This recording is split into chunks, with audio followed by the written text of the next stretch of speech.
Yeah, thank you everyone for attending. Great to see everyone here, and yeah, nice to be doing Northwest LabVIEW user group again. So yeah, we've got a load of great talks this afternoon. We're going to be starting with David from Control Software Solutions, who's going to be talking on flexible class binding in LabVIEW, and then I will casually check my notes. So then we'll have a bit of a short break, and we'll be Austin Hill from NI is going to be joining us remotely. That's at 2:30. And after that, we'll have another quick break, and we'll go into Steve, who's going to do a talk on FlexLogger and plugins, and then we'll close out with Danilo on what's new in LabVIEW. So yeah, so David's talk, quick break. Austin's talk from the US, quick break, and then we'll just try and do the last two talks just in one go, so people can leave at 4:30ish if they want to. Or I think we have the room booked till 5:30. I'm not mistaken. Fine. Someone can confirm. They'll kick us out when they're sick of us. Yeah, so I'll hand over to David. Cheers. Thank you. Thank you, John.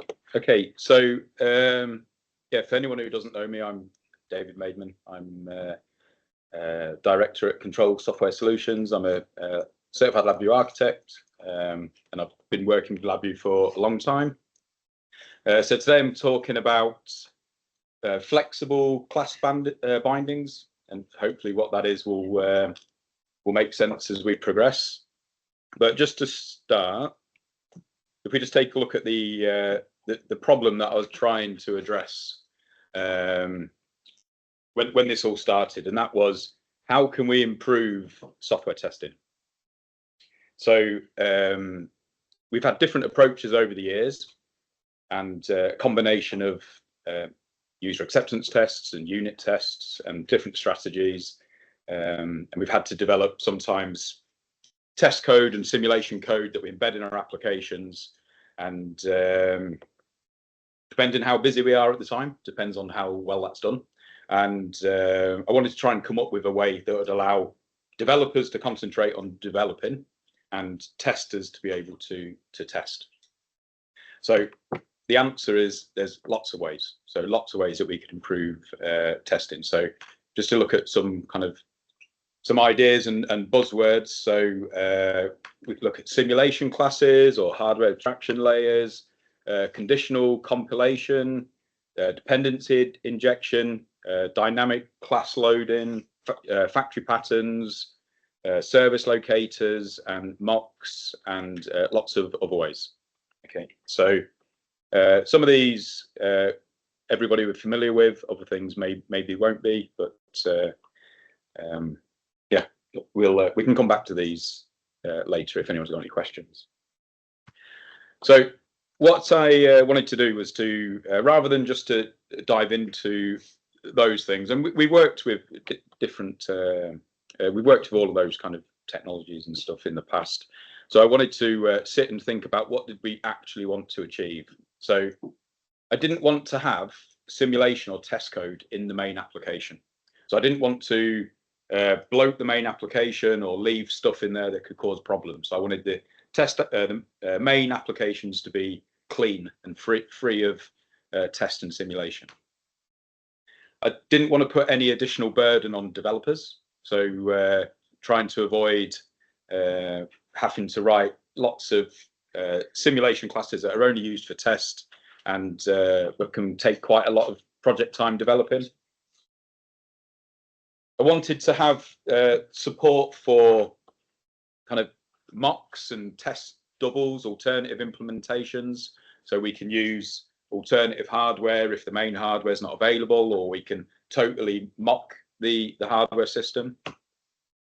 I wanted to have just a single place to create the objects that we use, and I wanted to be able to apply a configuration to be able to decide what the bindings were going to be. And then finally, to help testing as well, I wanted to be able to have some kind of trace mechanism that testers could use to see what objects had been created and when. So I went to the whiteboard and had a sketch before going too far. And this was my initial concept.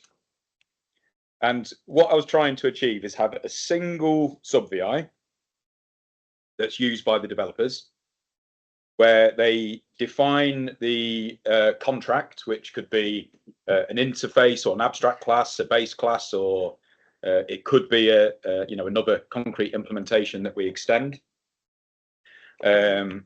I wanted a default implementation, so this is what I want the developer to define, and that's what's used by default. Regardless of so that's always used by default, whether there's if there's no bindings present.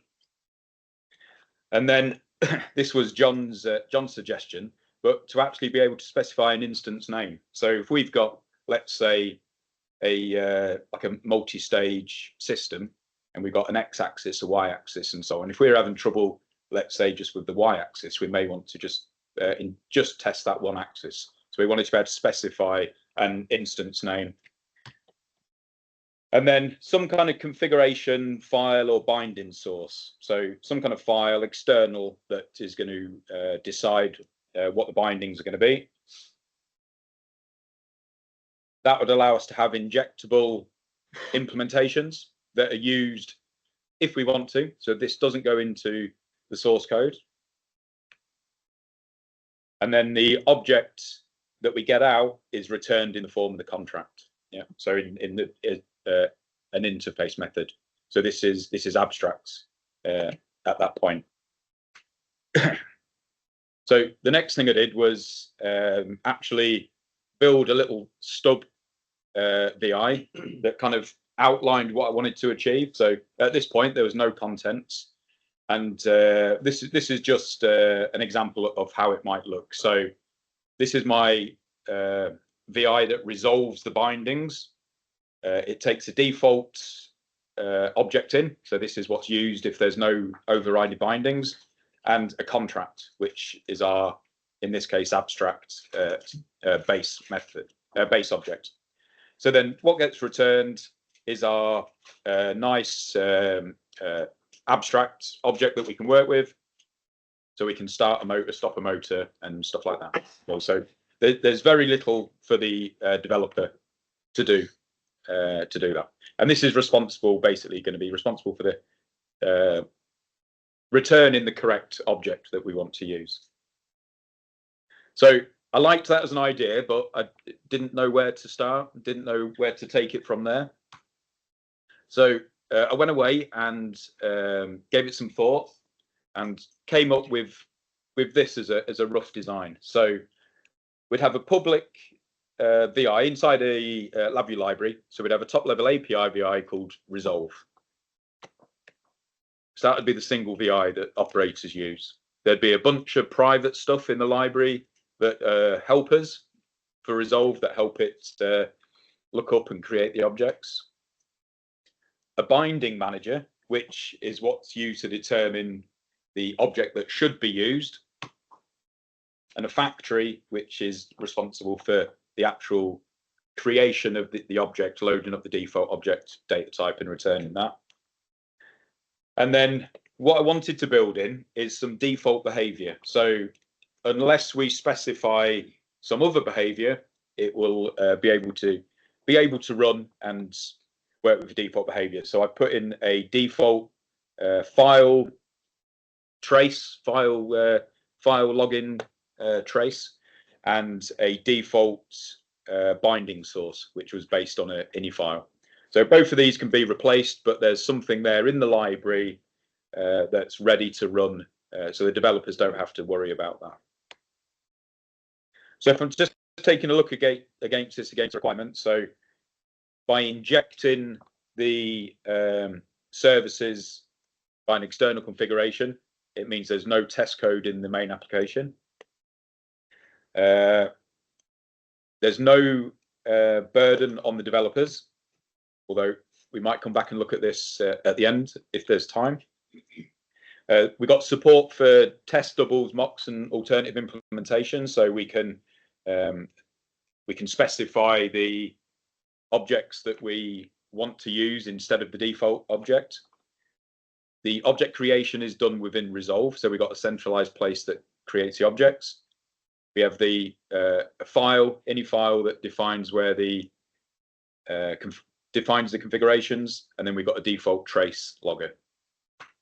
So just looking at the ini file, we've basically got a section called bindings, and then inside the bindings we can specify the contract and the implementation.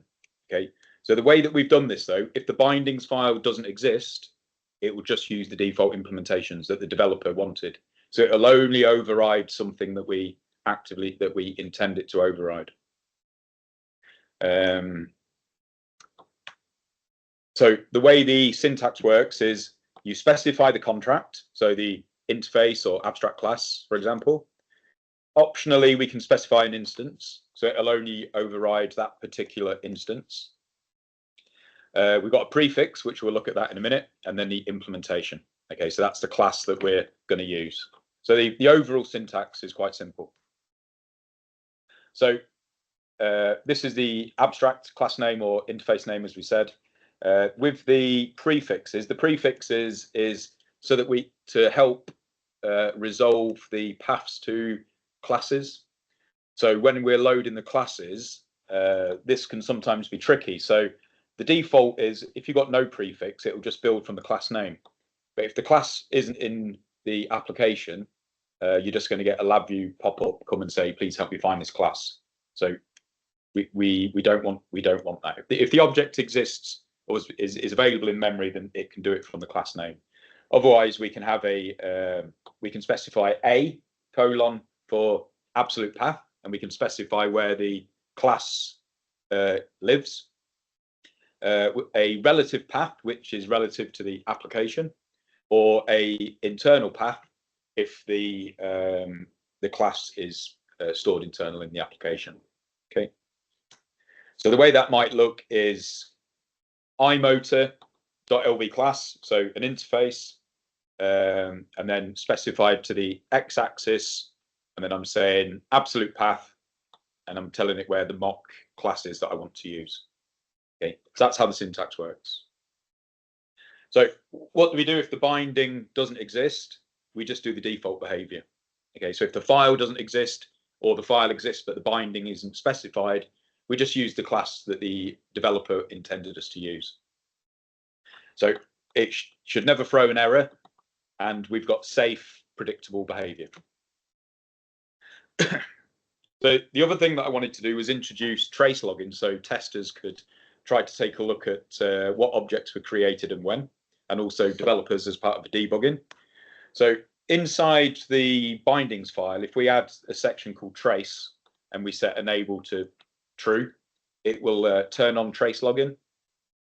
And what we basically get there is the name of the contract, the instance name, if applicable, the fully resolved binding key, so that includes the instance, and then the class that was actually loaded.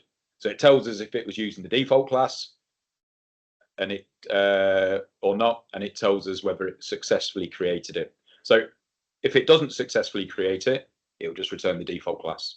So it's designed to be safe. If we get an error, we get the error code and error message, so we can see what went wrong in loading that object. So by default, it will just create a file on the desktop because if it's only intended for testing, but that might not be desirable if we wanted to log stuff on a customer machine. So we've made it so that you can add some additional arguments. So an additional argument that you can add is the path, and that will tell it the absolute path where you want to log the file, so you can hide it away from the customer.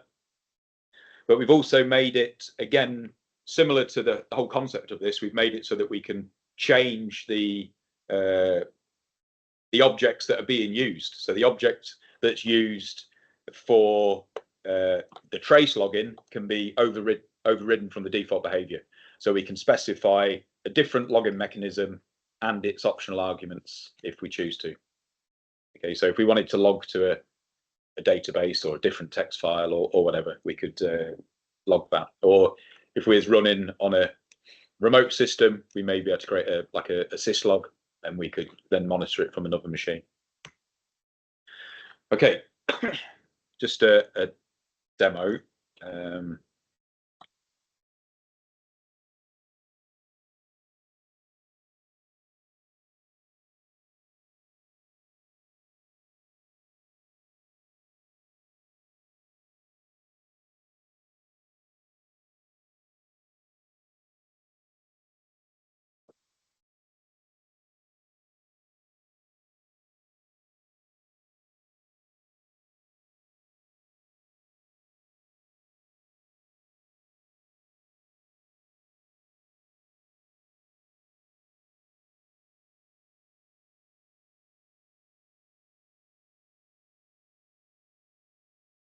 Just bear with me while I swap machines, swap screens, should I say.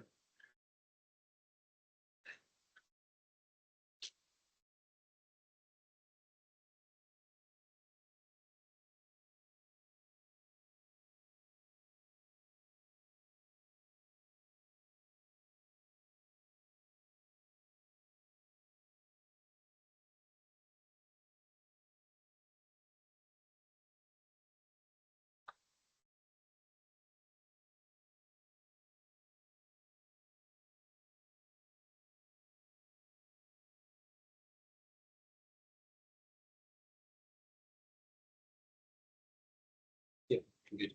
Yep, looking good. Okay, right, let's get rid of this for now. Yeah, I can see it on the Teams call. Yeah. Okay, showing up on the screen. Sorry, James. Oh, right. Okay. Stop sharing. Just do it. Yeah, this I way. think that's probably going to be it. Let's rotate around a bit. So I think you do share your screen again. Yeah. Teams call. Thanks. okay, so I've got a little LabVIEW project here with my class bindings. Ignore how that works at the moment. So what I've got, this is the little piece of code that you saw previously. Okay, so I've got, if I bring the project across as well, I've got my bindings file here.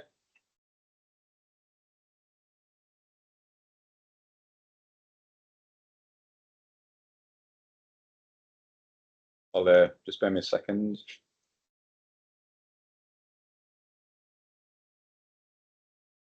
Okay, so firstly, I'm just going to get rid of that. Okay. Okay, so, and I will, you can't see my desktop, but I'll just delete the trace log that's there. Okay, so what I'm going to do is I'm going to just put a, in fact, I don't need to put a probe. So what I've got here is my default implementation.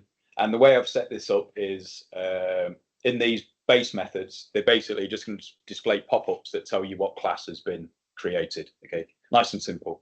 So if I run this, so it says test mode to default. Okay, so it's got some creation going on there.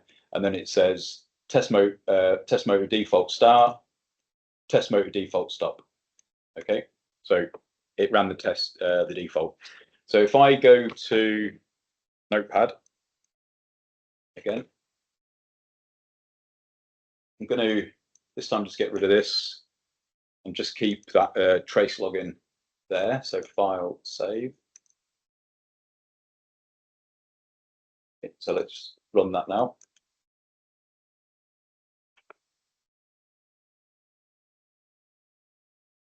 So what we can see in our log, it tells us what was what the contract was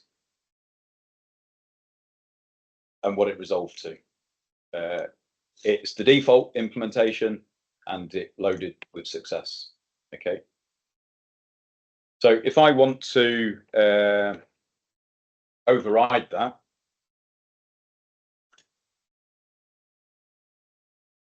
I can put something in here. So we've got, if we ask for test motor base, we're going to load,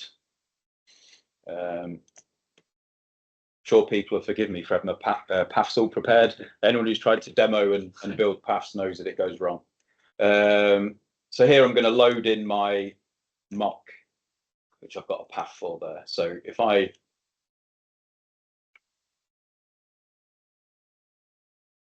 So that should be fine. So if I save that, and if we run now, it's now loaded test motor mock. So it's loaded that test case implementation. Okay. And if we go back to our bindings, and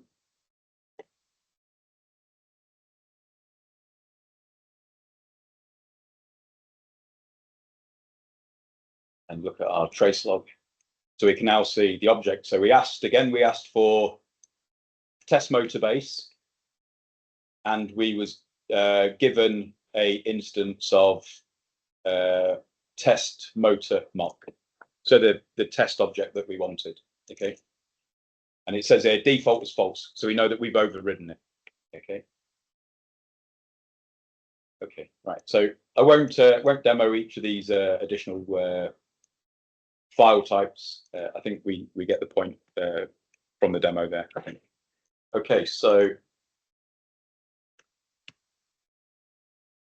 so now just to, that's obviously like a very made up example. So one of the things that we wanted to do is be able to improve our unit testing, because of one thing that we get is we write unit tests for as much as we can, but often the thing is, oh well, we haven't got the hardware. How do we deal with that?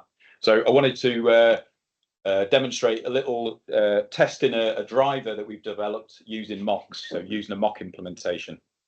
Okay, so what we're trying to mock is I've got a little device I've been evaluating on my desk here for the guys that can see it. Yeah, so this little brain boxes device, and we've got the guys from brain boxes are here as well.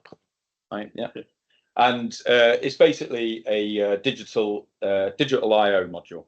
Okay, so while developing that driver, wanted to be able to run some unit tests. So if we just take a look at the simplified UML for this device, you've got a device class which has a protocol, and then the protocol has a resource. So for this specific device, there's two different protocols you can select. It can either be Modbus TCP, or it can be a serial implementation. And then let's say you go for the ASCII serial, the resource is going to be probably like a Visa serial port. Okay, so that's the simplified structure. So when we're writing the device, really we want to be able to test all the public methods for the device. We probably want to be able to test these low-level things. They're tested indirectly by testing the top-level device, but it makes sense to be able to test these as well. And in either case, for both of those, we need to be able to mock the serial port. Okay. So if I take a look at this one.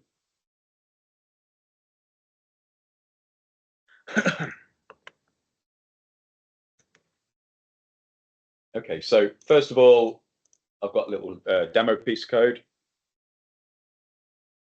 which just show how it's working. So we've got a little bit of a factory that creates the object, and then we've got these abstracts, these interface methods to write the outputs, read the inputs, and close the device. So if we take a look inside the factory,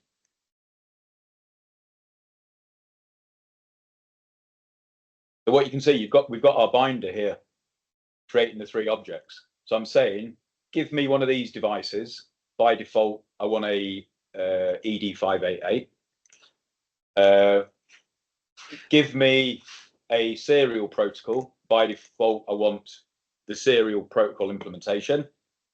And then give me a serial port base object. By default, that's going to be a Visa serial. Okay. Then I've got something that stitches everything together, connects to the device, and then returns the constructed device. So if we take a look at that piece of code there, I've got the device connected. So unless I get demonstrate as curse when I run, we should just run, and it's going to give me a curse there. Yeah, it has been working. That's why we got some values on there. Oh, it's offline. Okay, right. Let me try again. Still connected.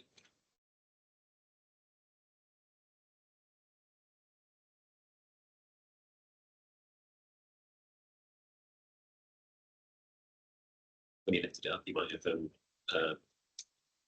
noticed the power wire. Okay, right. Let's try that again. Yeah. So if I do a run this time, there we are. We get data straight away. So we get our digital inputs and we get our digital outputs, which corresponds to the pattern that I've written there. Okay. So so that construction there we can see is using the default that loads all of the serial stuff to talk to the device. But what about in our testing? So if we take a look in here, I've done two things. One is outside of my library, I've created some mocks. So I've got a mock serial port, and all my mock serial port does is it has the serial port methods, and then I've just created a couple of little queues so I can queue up what I want the serial port to return. And similarly, whenever I write to the serial port, I put that in a little queue so I can check later. Okay, so that's my mock serial port. So let's have a look at some unit tests.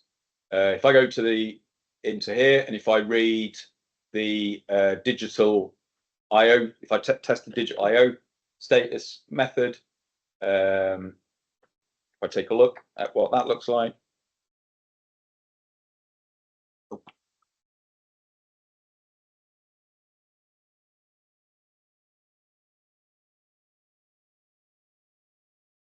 Here we go. So for anything that's supports tests, I'll give him these nice ugly VI things so that you can see if they turn up in your main code, you know you've done something wrong.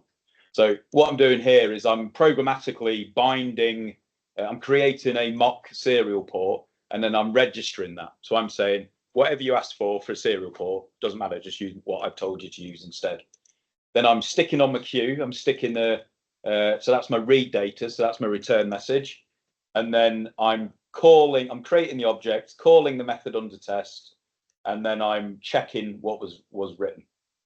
Okay, what was written for that command, and then we get a pass fail. Okay, so if I go to project again, so the test framework I'm using is Karaya. So if I run,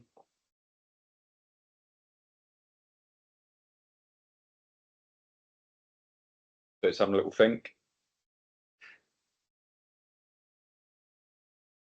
Here we are. So I've got a bunch of tests that have run. So testing the serial protocol, testing the protocol responses and requests, testing the device for reads and writes and stuff like that. So, and they're all configured using that mock serial port. So just to take a look at one more test.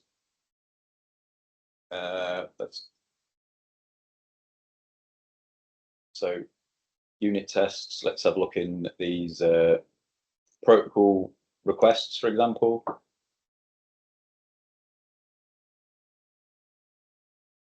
So wrong one. Let's have a look at that one. That's sticking them all together. Here we go. Right. So again, this is testing the low-level requests. Sorry about the icons. My small icons weren't working until late last night. They was all fuzzy, and I didn't finish them all off. So so here I'm getting a mock serial port, and I'm sticking the data on that I want it to return when I call the read. I'm creating my object. This is the unit under test, and I'm checking what comes out to see that it worked. So that's how we can use the framework. So the testers can write this. We don't have to make any changes to the test code. We only, sorry, to the unit under test. We inject the objects that we want to use through the bindings. Does that make sense? Yeah. Okay. Right. So let's come out of there. got about 5 minutes more talk and then about 10 minutes of questions, if that works for you. So, Yeah, that's perfect. great. Yeah. So the other thing that reason that we want to use bindings, so either sometimes deployed in the field, or if it's part of test as well, we may not have the hardware available that we want to use. Okay, so the hardware may be, in a way, the hardware is irrelevant if you're testing the logic of when your motors start and stuff like that. So I've got another little device, similar device, floating around in the office, a little 6009 multifunction DAC. So what I could do is I could write a little similar driver that my device logic, business logic uses, and then I could inject that. Okay, so I've got a quick demo for that.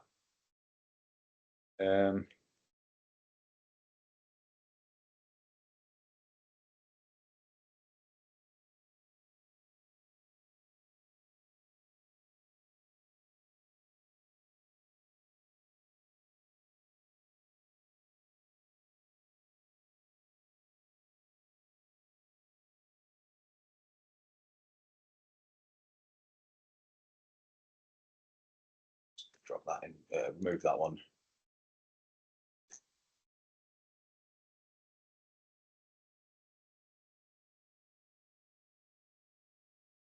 I'm adding the bindings file. The bindings doesn't have to be in the project. It's just so that I can quickly find it to check what's in it and edit it. So there's no bindings there. Okay, so let's have a look at what my little demo does. So generic motor controller. Okay, so this isn't a pretty demonstration, but I've got this little bit of demo code that basically I'm using the bindings to create an object. I'm saying I want it in the form of iMotor, and I'm going to, by default, I'm going to use my little brain boxes module as the digital I/O to start and stop the motor. So I register the object, or say, give me the object. I then call initialize, and then I'm just going to display what the class type is. Okay, so ignore this start and stop. I was hoping to have a little bit of hardware available, but I was a bit optimistic. Okay, so if I run this, okay.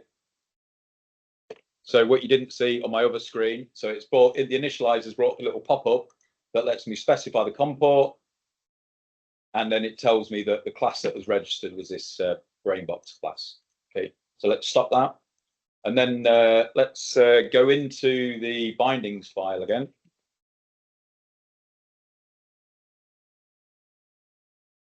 Okay, so let's have a look. So I think it'll be iMotor LV class equals, let me just double check what this other class was. For this, I'm going to tell it to use this one. So DAC-MX motor control.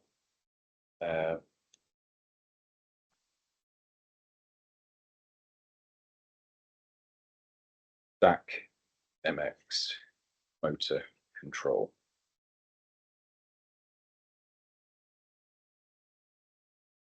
Okay. Guaranteed in my rush that won't work. Let's see. It has worked, yeah. So on my dialog there, so this time I get a different configuration pop up. So I can pick a NI DAC device instead. And then I can click OK, and it tells me that it was a DAC-MX motor class. So I haven't changed the code at all. All I've done is change the bindings file, and this works in executables as well. So if you've got an executable application and you know that there's an object that you want to eliminate and just ignore because you're trying to prove there's a bug elsewhere, you just create that bindings file, point to a mock object or an alternative piece of hardware, and you can test the executables before you send them to the customer, or test it in the field. Okay. So next steps. So this is really quick now. So just things I've been thinking about. So this, at the moment, this is a concept that we've had all kinds of other similar things in the past, but this is the first time I've tried to kind of formalize it. So it still is just a concept. We've picked a project that we're using it on at the moment to evaluate it, but there are some things that I've spotted a hole. So when you give the default implementation of the object, it basically looks up the type and then it will load up the class default. So if you prepared your object, that will just get ignored and it will just load the default class, the type. But LabVIEW doesn't have constructors, so it's we made a decision to do that. But it would be good to be able to find a way that we could specify in the bindings file or whatever constructor arguments that we can then inject. So the other thing I thought was if someone has prepared an object and then we know that it's been pre-prepared, if there's no binding, should we just copy the object and use that object? So that's something I'm looking at. Security as well. So if we're using our, we can change our objects on the fly. We've got to be careful about what objects we're letting people swap. And then you may be like letting people get access to functionality that you don't want them to use. Some kind of service locator. So at the moment, we every time you create that binding object, it will return an object, but that object may have already been existed. You may have like a singleton pattern and you want to return that. So that's a little bit of thought. The other thing, so it'd be good to be able to create a file editor that, a little application that lets us generate that ini file without entering the text in. And if we did do that, that may be a way that we could add a level of security, because we could hash the contents, and so we know that it's safe to use that file. Trace log viewer, I'd like to have a way of being able to, because like if you've got hundreds and hundreds of instances of objects being created, it could be a ball ache to search through that file.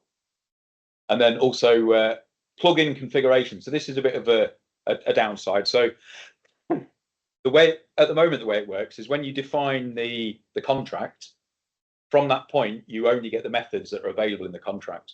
If you've got some specific methods or configuration that you want to call for your each specific instance, so this kind of ties up with the constructor arguments really. There's no convenient way to do that at the moment. So you can use it, you can do it through a factory, for example, but yeah, it needs a little bit of thought. And then when we get to questions, people may have other ideas on things that we can use to improve it further. So any questions? Go on. So as a developer, I'm sort of writing the interface, the contract, and also the thing I'm overriding. Sort of implementing the app, you know what I'm saying. What is this? Is this sort of like the development of overhead the same for your new thing? Was it? Is it? So we'd define interfaces anyway, so that you're dependent on the interfaces and not concrete classes. So that would be good practice. So on the last job we worked on, we didn't have this. You still defined all the interfaces. Yeah, as part of dependency injection. I'd usually use conditional disables to inject a simulated or a concrete class, but then it gets sort of baked in at like. I'm just trying to say what like the benefit is over just like traditional dependency injection. It essentially is traditional dependency injection. It's just this is a method of doing it defined in a text file that's external to the runtime. And you don't have to build it into your application. Okay.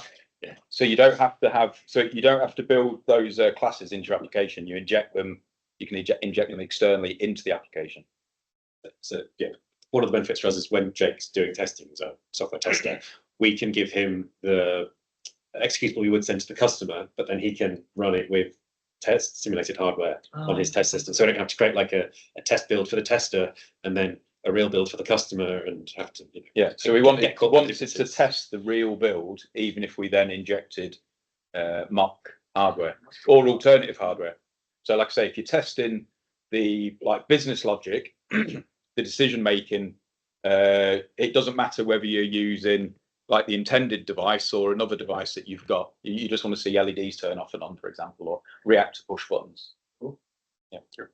There is one question in the chat if you'd like me to relay it. So the question is essentially, would the bindings be visible in the LabVIEW class hierarchy window? So if you in the project, if the child classes, the implementations exist in the project, you'll see them in the hierarchy. If you've defined those in another project. If you look at the hierarchy from there, you better see it, but you wouldn't better see it from the other one. Does that make sense? I think. So it depends if they're in scope of the project, okay, as to whether they'll be shown. Yeah, I'll just check that was okay. In the meantime, one of my questions was, what do you have to do to make a class loadable through the bindings, and what are you using to ensure that you can like handle sort of a generic, like what's the technical bit behind passing the contract in? Like, what are you using to make that work? So if we take a look in here, let's just open up a unit test just as an example. No, let's go to the little test code.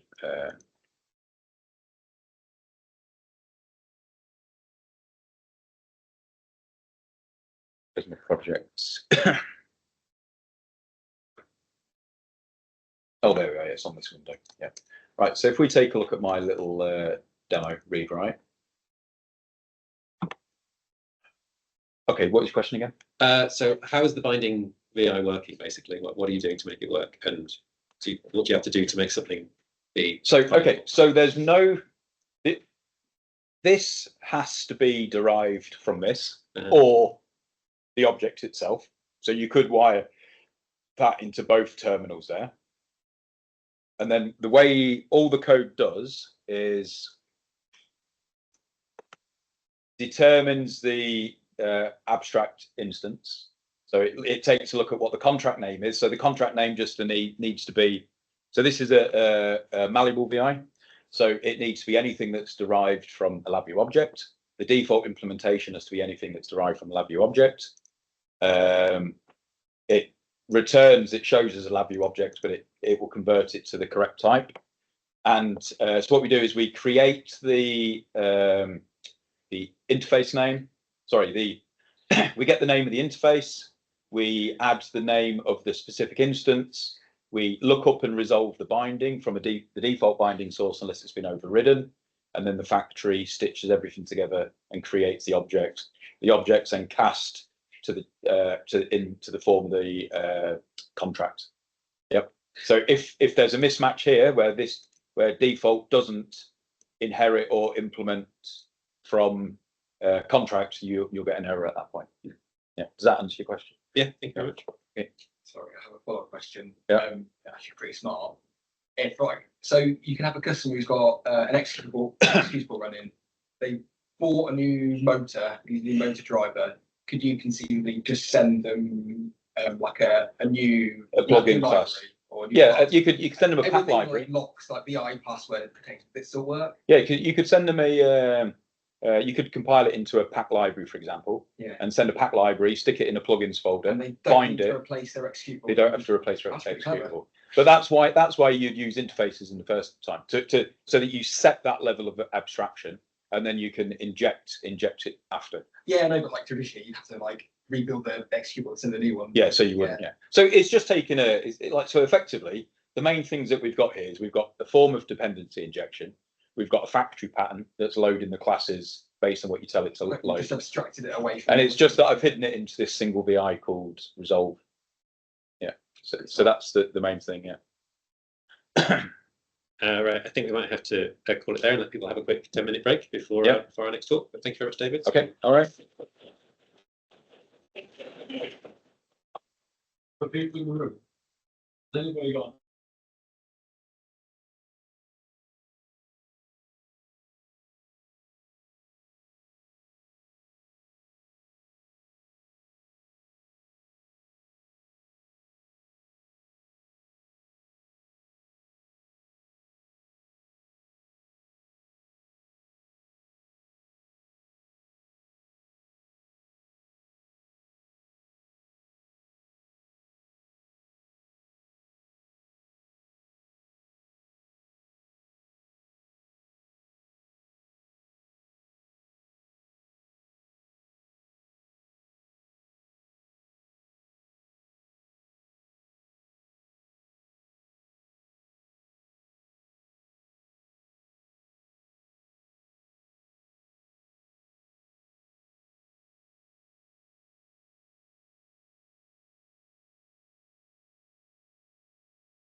folks. Can you all hear me this morning, this afternoon?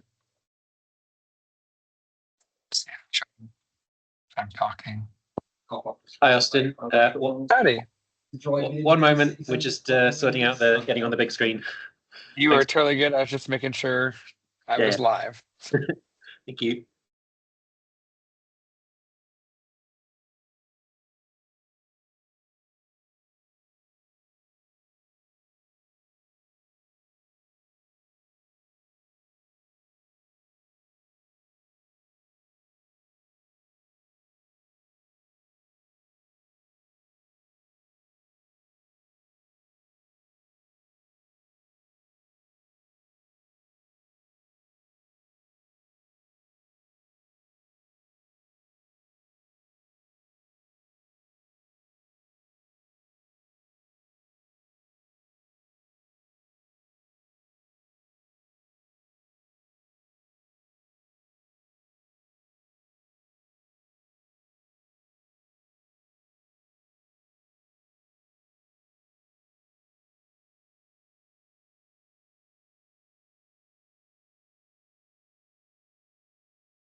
Optimistic things that projector smaller than my current screen. I think we're almost there, Austin. Just waiting for the projector to come back to life and get you up on the big screen. Great. Can you just, I guess, well, you don't need to pin me. We can. Sorry, Ron. No, that's all right. Yeah, no, I've got some funky, I don't know. So So when Yeah. he shares that, does just come up. doesn't it? yeah, I think so. Yeah, Austin, if you're happy to share the screen whenever you're ready, kick off. I think we're good. Sounds great. Let me, oh, let's go from point.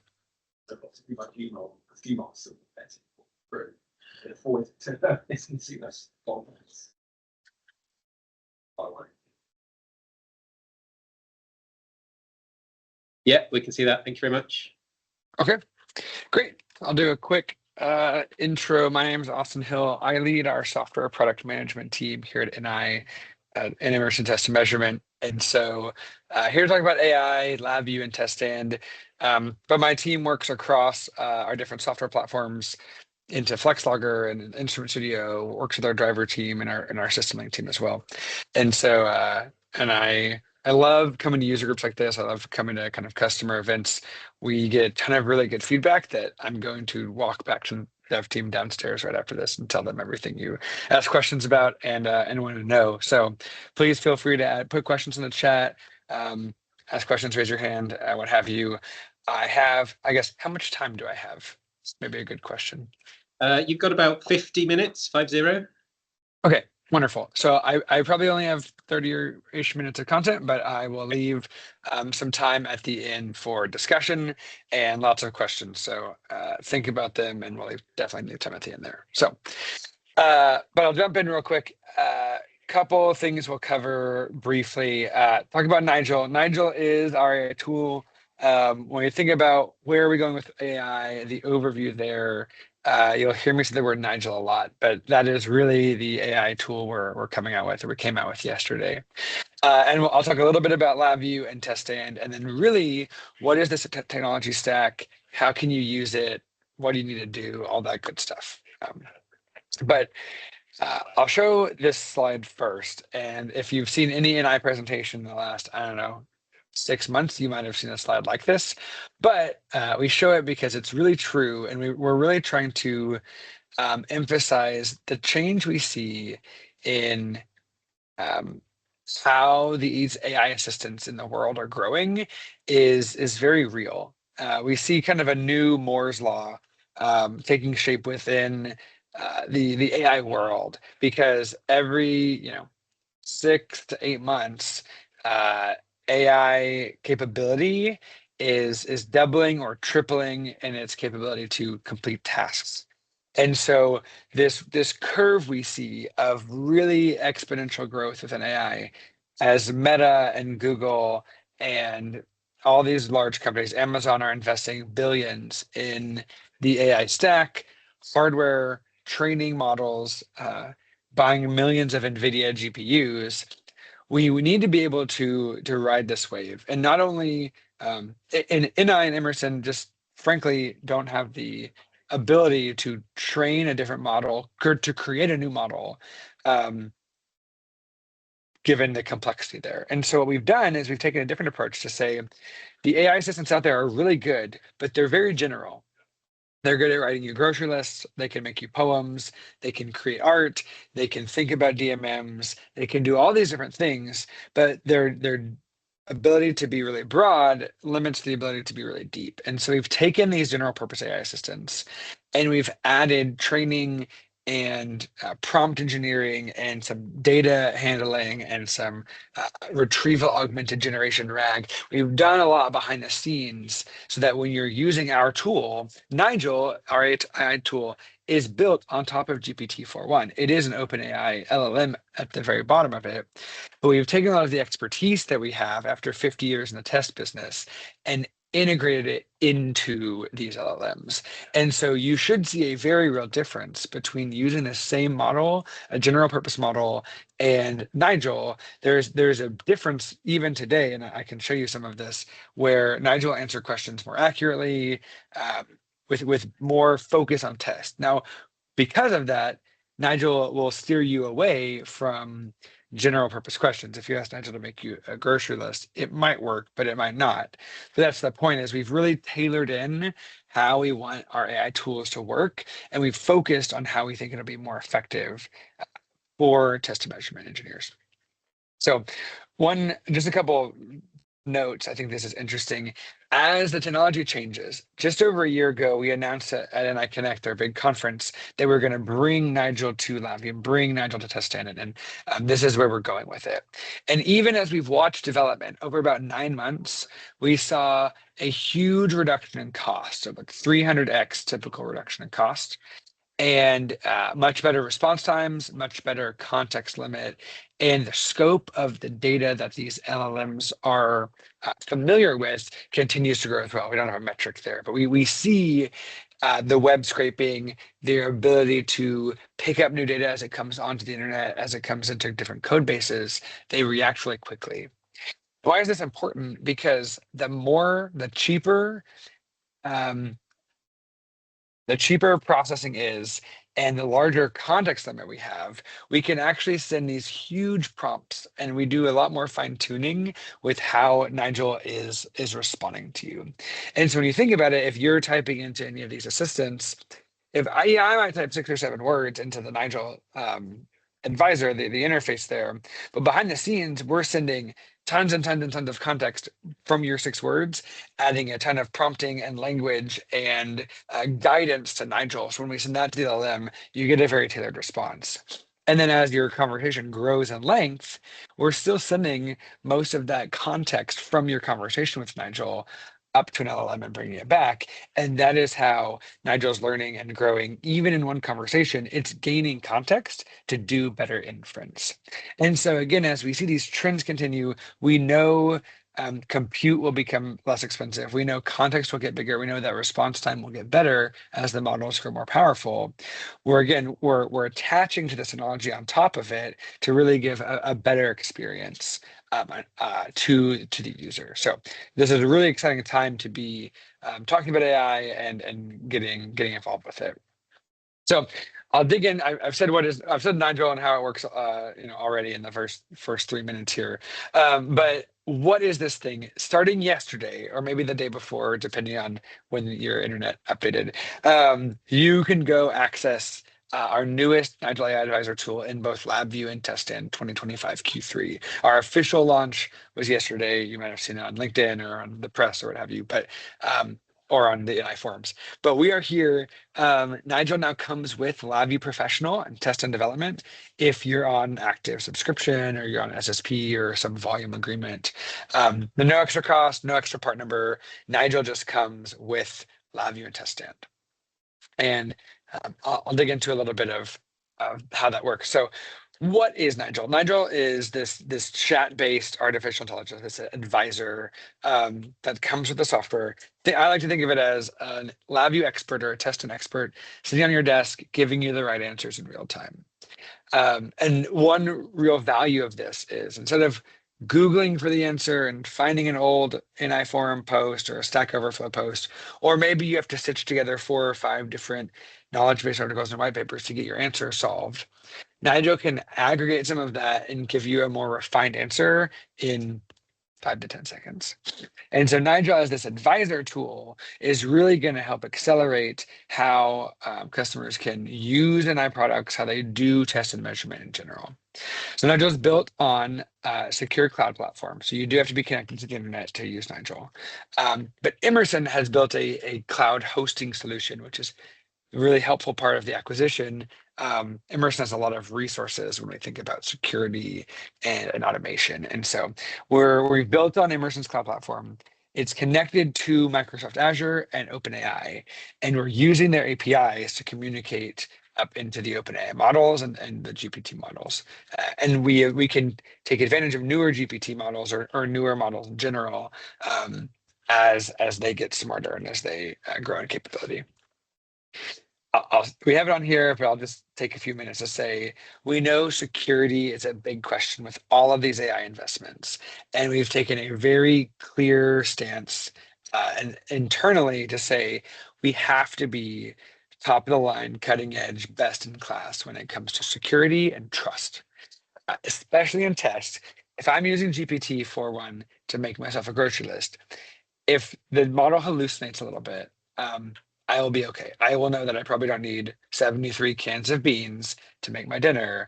I can kind of reason through that. but we can't have that level of hallucination when it comes to test. Like when we're talking about mission critical systems, we're talking about, life-saving medical devices, rockets, ADAS systems in cars.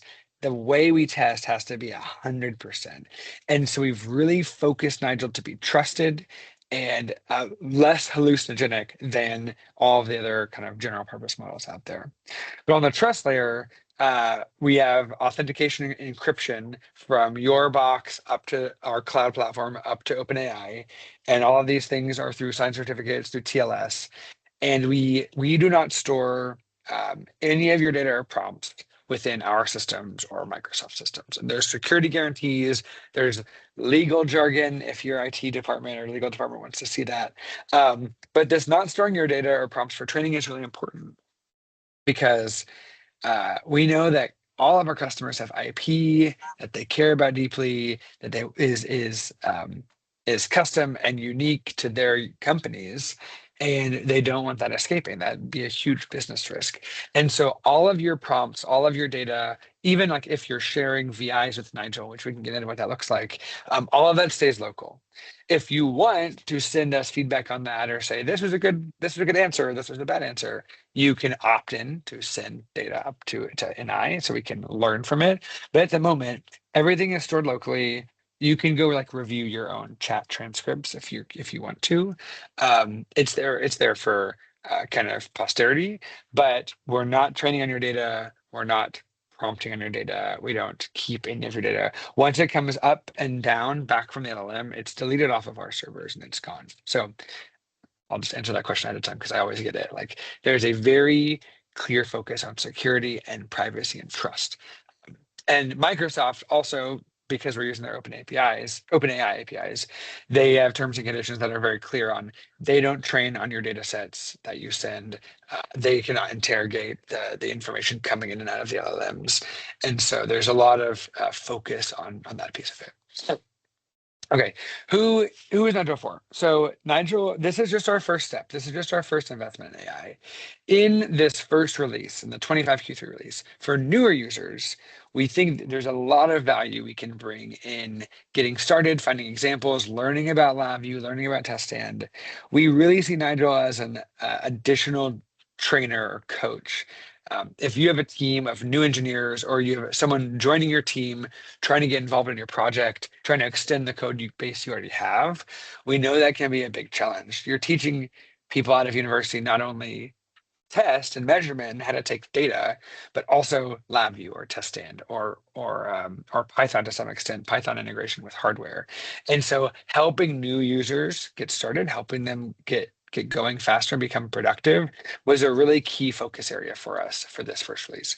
But also, I think experienced users, everyone here, I assume, at a LabVIEW user group knows LabVIEW, cares about LabVIEW. For the most part, as an experienced user, I think there's a lot of value in going faster and being more productive. I tell this anecdote a lot, but I'm a LabVIEW architect. I've been using LabVIEW for 13 years, and I use Nigel when I am programming in LabVIEW. There's just so many functions, there's so many nuances that, my brain just can't hold all of them. I was doing just a little side gig project Euler problem in LabVIEW, and I wanted to use the set functionality. I don't know how many of you have used sets in LabVIEW, but I couldn't find a specific function, and I was like, I know this has to be in here. When I written down my algorithm, I was like, this is what I want to do, and I asked Nigel, like, how should I do this? And Nigel pointed me to the exact VIs that I was looking for. So even I can program pretty quickly on LabVIEW. I'm very comfortable. I've built big test systems. But even then, I think internally at NI, we've even seen really core value in extending our knowledge and being efficient in LabVIEW itself. So yes, Nigel was focused at this newer user when we started, but it really is value across the chain for anyone using LabVIEW or testing.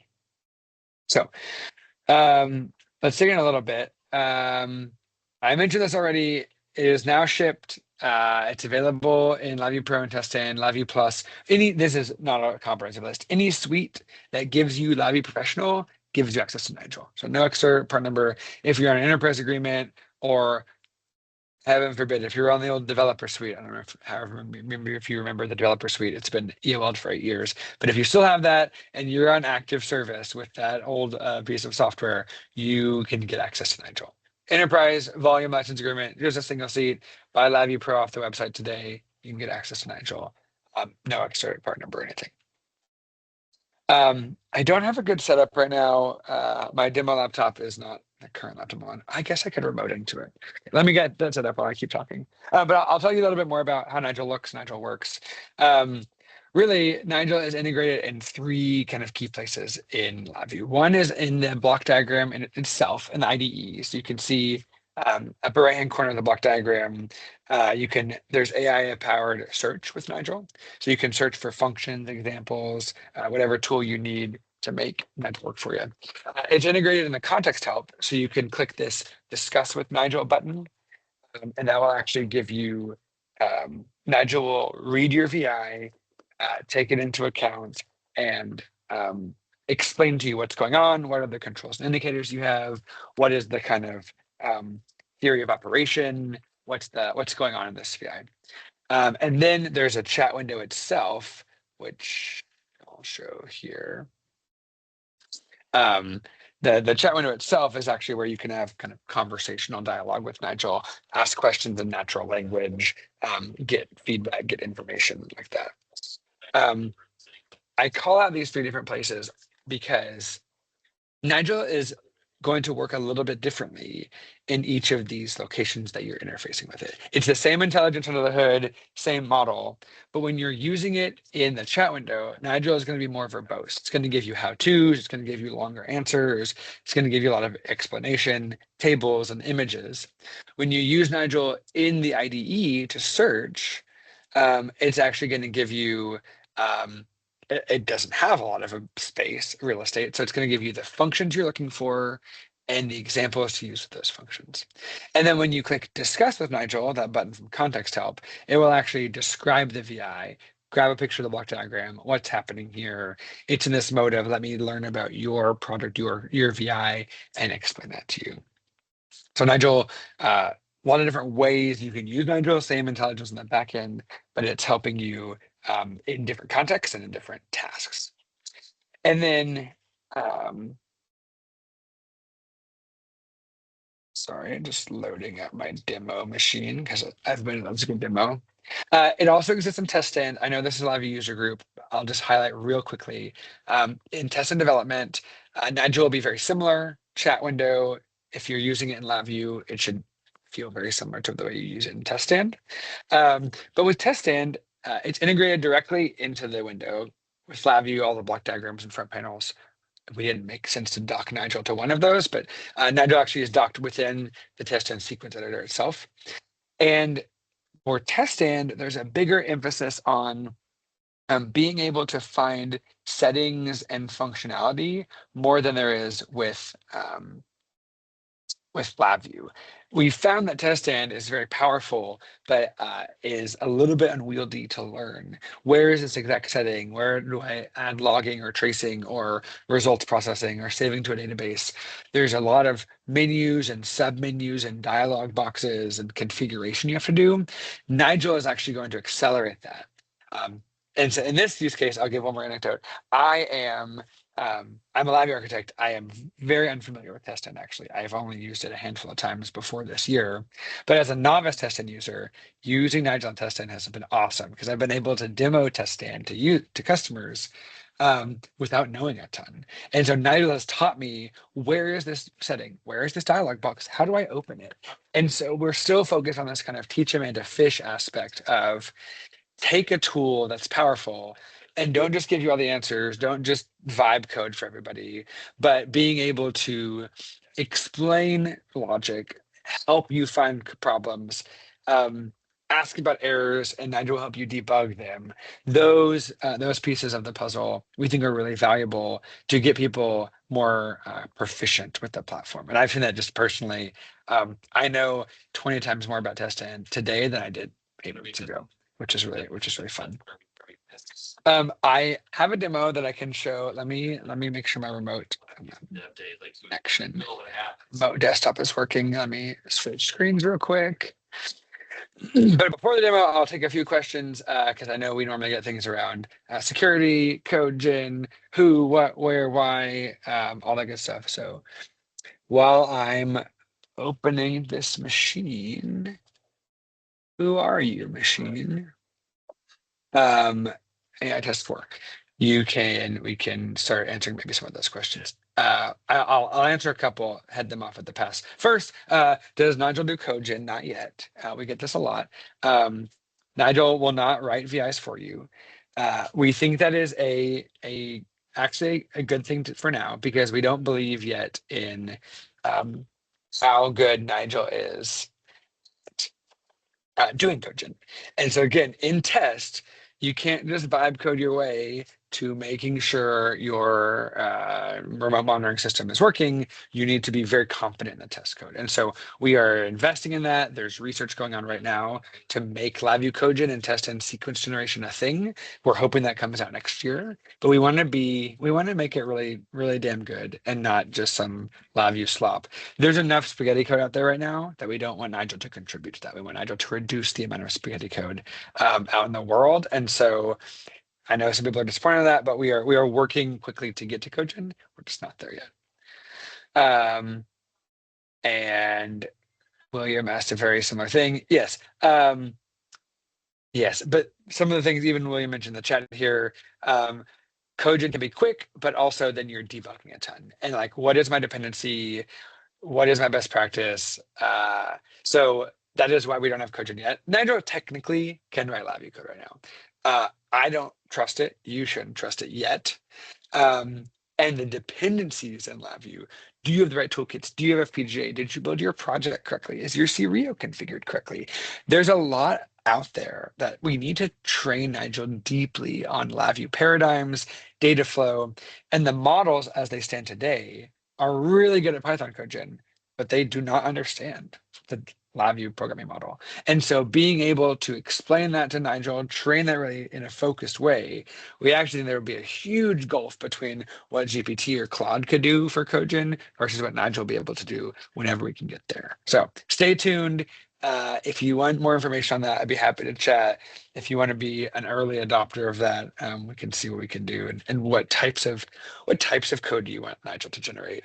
What types of work is mundane that you want to automate? And what type, I've even heard people like, I don't want you to do code gen. I like writing code. I don't like doing the other boring stuff. Let's have Nigel automate those things rather than the fun part about LabVIEW. So that's my code gen answer. Other questions, happy to field those. Any questions in the room? No, we're all good in person, I think, but there might be some more appearing in the chat.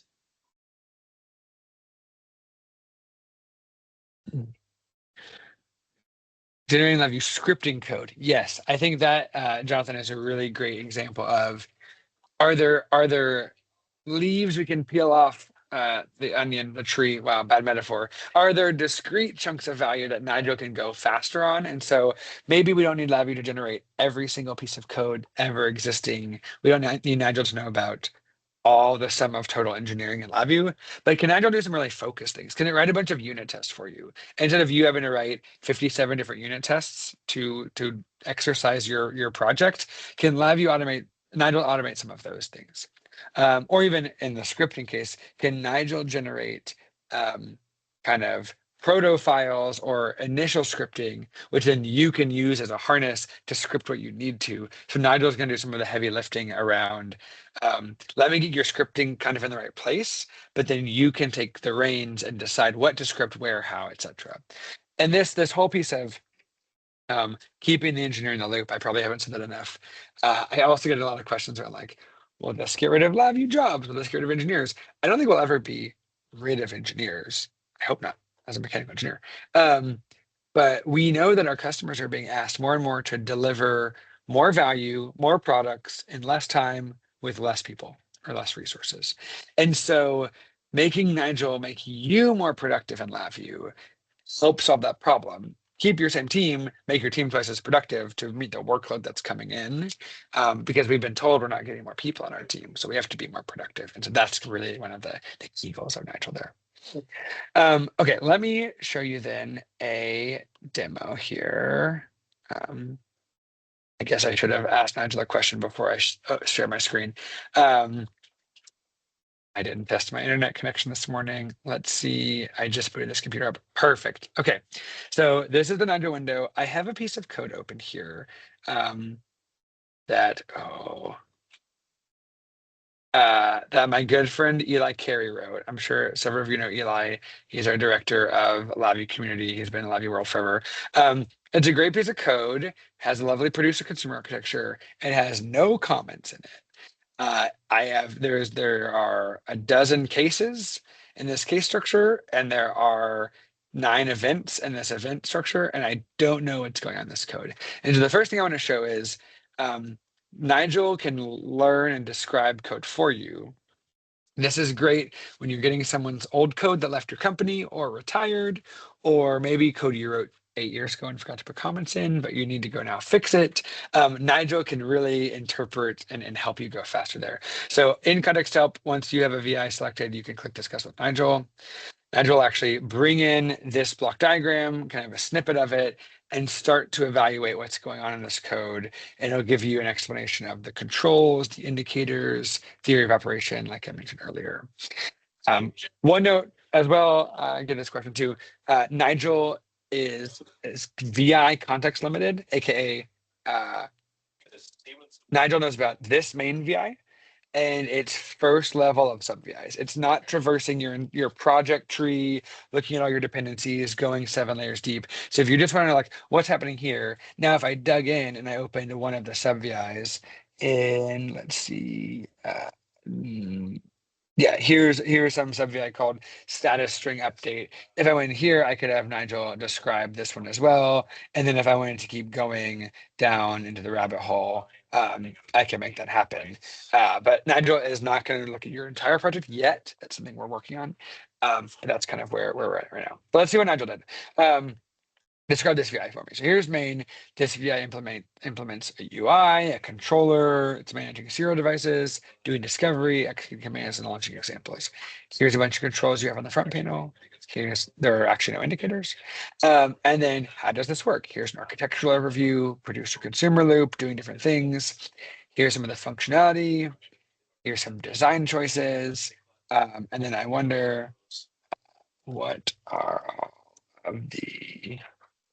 I don't actually know if this works. This is the fun part about demoing AI tools within the consumer loop. We'll see if Nigel still has all this in memory. But even without it, being able to say like, here are the different functionalities, features, where is there a sub VI? Oh, there's a sub VI to update the status message. So if I'm looking for that, I can go look for that one and evaluate. Okay, so then here are I specifically like, okay, I see there's like 12, 13, 14 cases in here. What are they doing? Nigel then says here, here's a really short description of each case and case structure. One thing I think, Nigel, that's underrated that I want people to use more of is this VI currently has no documentation, but Nigel just gave me a bunch of documentation. So could I even go in now? Nigel's not doing this automatically. Maybe we get there in the future, but could I even add documentation right now so I don't have to do this all again in 3 months? And I can just add in, free comments here based on Nigel just wrote me a bunch of documentation. Let's use that. And so we can use that in the future. So where's trigger? No. Update UI. This is the one I want. Update UI. This triggers UI update. Yep. Nothing else happens. It's just faster. So Nigel, great for describing VIs, what's going on, and then digging into how it's working, helping me document. You could add this to your own project documentation, add it to whatever markdown file or GitHub project you have. Really, really great way to do that. Also, if I wanted to ask, I'm actually going to clear Nigel so it doesn't think we're in that context. /clear clears the history. Nigel can get in a state, all of them as they're learning and taking the context in. If you've asked it 50 questions, it's trying to kind of use all of that context. Like, no, I just want a simple answer. For example, how should I go about making a VI to test strain on my talk about essentially. I don't know, Axel.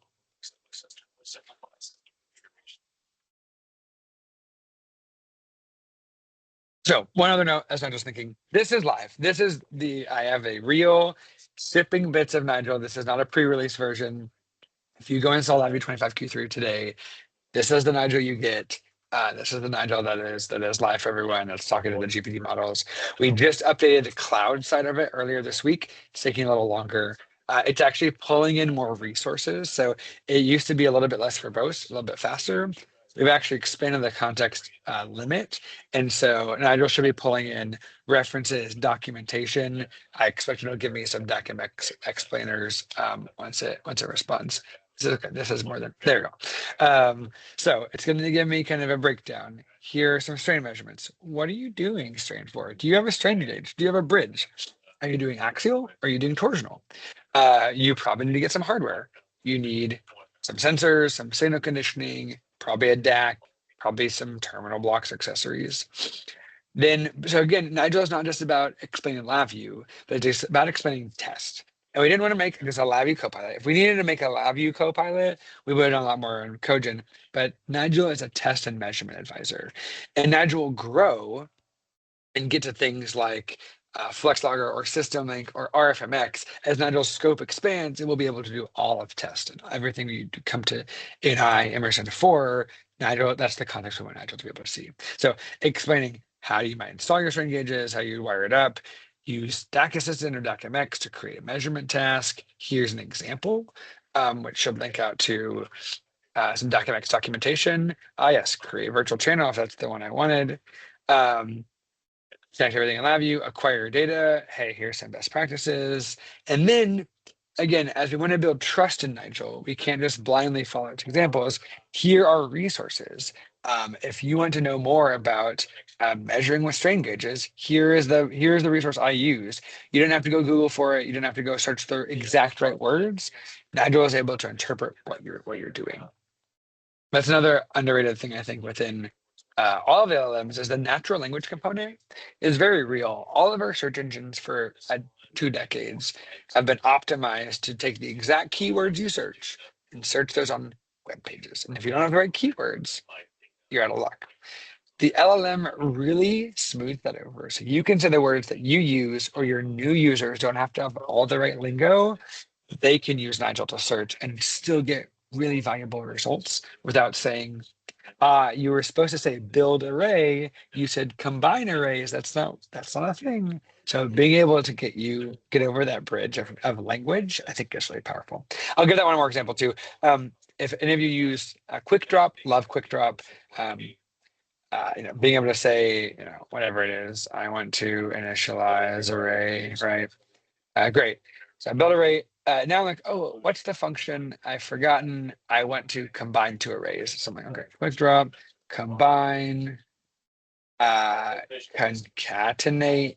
No, I forget what it's called, but I know the function when it's called build array. Some of you probably know that too. But for this example, if I ask Nigel, hey, I want to combine arrays.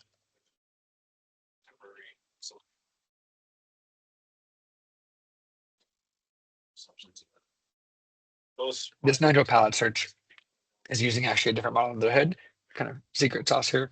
So it's more responsive within the palette because it has a much limited context. It's only pulling from the palettes and the examples installed. Big Nigel, the chat window, has a much bigger context window. You saw the huge response. It's going to the whole GPT-4.1 model. So a little bit different use case. It's not agentic yet, but kind of this agentic feel. Different Nigels instances have different kind of end goals, right? Oh, build array. That's the thing I was thinking of. Nigel tells you the rationale of why it's highlighting these palette items. This is going to concatenate multiple arrays. Yes, that's what I was looking for. So I can just click it, click drop. I could also, again, in the teach command to fish mode, if I want to find this function, you click find and it'll open the palette. It's like, here's the one you wanted. Now in the future, you'll know where to come back to here, how to use that. It's under the array palette. Okay, that's great. And even open the help documentation. I think this is the function I want. I need more information. It'll open the LabVIEW help directly. It'll open the docs from right here. And then The last thing this will do is it'll also show examples that use these functions. And so for newer users too, maybe this is the function I want. I don't know how to use it. Being able to say, yeah, can you help me understand that build array example? I see, here's what's going on. Within this example, it's using build array in a couple of different ways. Concatenate versus append, that's interesting.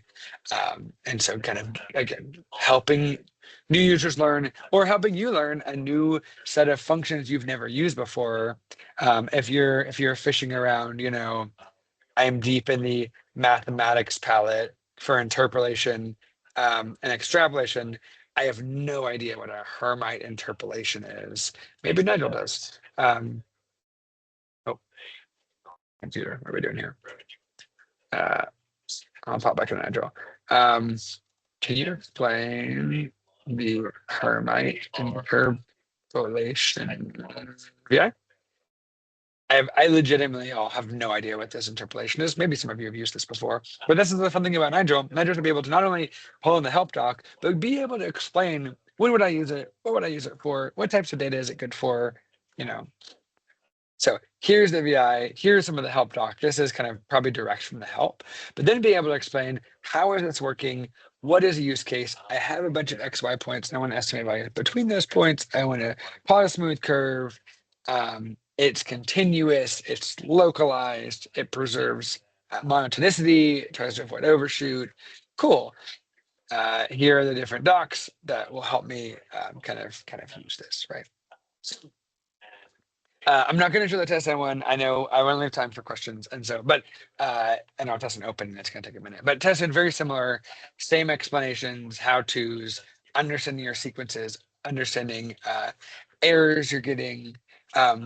The last thing I'll say is Nigel can read your VIs, but Nigel is not yet good at optimizing or debugging your specific VI. So if you get a runtime error, you can't point at Nigel at the VI and say, tell me everything that's wrong with this. It's not going to predict errors ahead of time. But if you get error -43, you can say, why did I get error -43? And Nigel should give you a reasonable answer. So I get that question a lot too. When can I send my VI to Nigel and it will optimize and show my memory leaks? Not yet, hoping soon. About the time when Cogen gets here, being able to also recommend changes to your VI. But right now you can say, well, I got this error. Here's what the error is. Here are some ways to common places to troubleshoot. And then if you tell me where in this is appearing, what VI or function, I can help you suggest a fix. So Nigel's not going to write the code for you. But again, that's an advisor, this friendly CLA, CLD over your shoulder, helping provide advice that's connected directly to the internet. The whole goal there. Okay, I will stop talking now. Questions, comments, interesting things you want to learn, etc. Question. Can you hear me? Is that good? Yep. Yeah. So you say it's quite good for say an engineer's retired. And so is this tied to specific versions, or can I throw something from LabVIEW 7?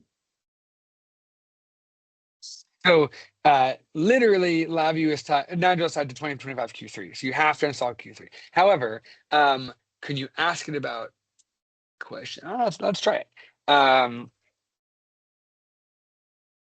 Second. Well, whilst it's been, are you essentially looking to import code from LabVIEW 7? No, say you're at a custom site and you upgrade some horrific legacy system. Is there a web interface to say, oh, I'm upgrading this horrific legacy system. Here's a BI from this horrific legacy system. What's going on here?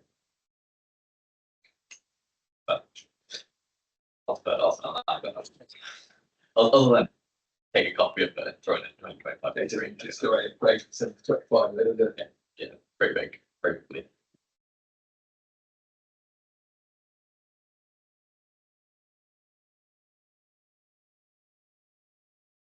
So it does, I think you're going to get mixed results. I think it gives you some helpful advice. Like, hey, troubleshooting steps for LabVIEW 8.5 are probably the same.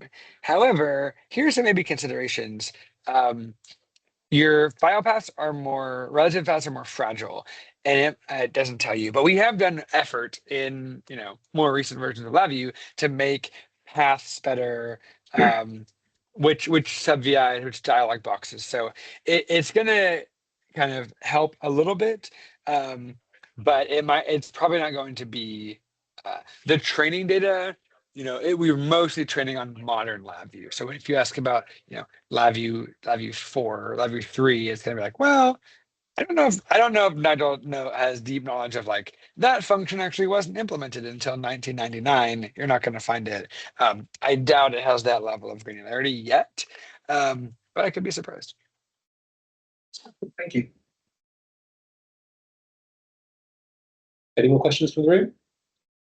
I do have one regarding how much you can use it, because I know it's limited, but I know exactly how many queries a day. Is it? Can we quote unquote buy more credits to use Nigel a bit more? Or Great question. The current limit, we set it relatively high because we want people to use it. If you start running up my GPT bill, we are going to adjust that or think about that in the future. But we really wanted to put it out there and see how much people use it. So you're limited to 500 queries per day with Nigel. And to put that in context, I demoed Nigel for 3 hours yesterday at our launch party here at NI, and I did not hit that limit. And we literally asked Nigel questions in our cafeteria for 3 hours straight. So I think you'll find the 500 prompt request limit per day pretty high. If you run into that consistently, I would love it if you emailed me about that legitimately, because I'm curious what you're doing and how you're doing it. We set the 500 number knowing we would check and adjust. We might lower it, we might raise it, but Nigel's new. Nigel is very new in test, and how willing engineers are going to be to use it. I think there's some interesting questions. And so we put a number on there. We're willing to adjust that up or down as needed. The one caveat is the describe button in Nigel, this discuss VI with Nigel button. I don't know, my contact itself isn't showing up. This discuss is limited to 20 times per day. And the reason there is you are sending an extreme amount more data up to the LLM, and it's a lot more intensive. And so if you're describing more than 20 VIs per day, I'm sorry, make sure to document them. Don't ask it to describe the same VI over and over again. That's the only limit. And if you're into that limit, I'd also be interested. Again, we're going to be monitoring how often people are using these tools. On the back end, we can see things like how often you click that button. We have no idea, again, from a security perspective, no idea what you're describing, what Nigel's saying to you, all that stuff. But we are monitoring how often you use the palette search, how often you use the discuss search, how often you use the chatbot, because that's going to help us modulate and improve those tools in different ways. But 500 a day in LabVIEW and in test stand. So again, we set it at what I think is a kind of absurd number. If you run into problems or into that error more than once or twice, I'll be very curious onto what you're doing and how that works. Any more questions in the room?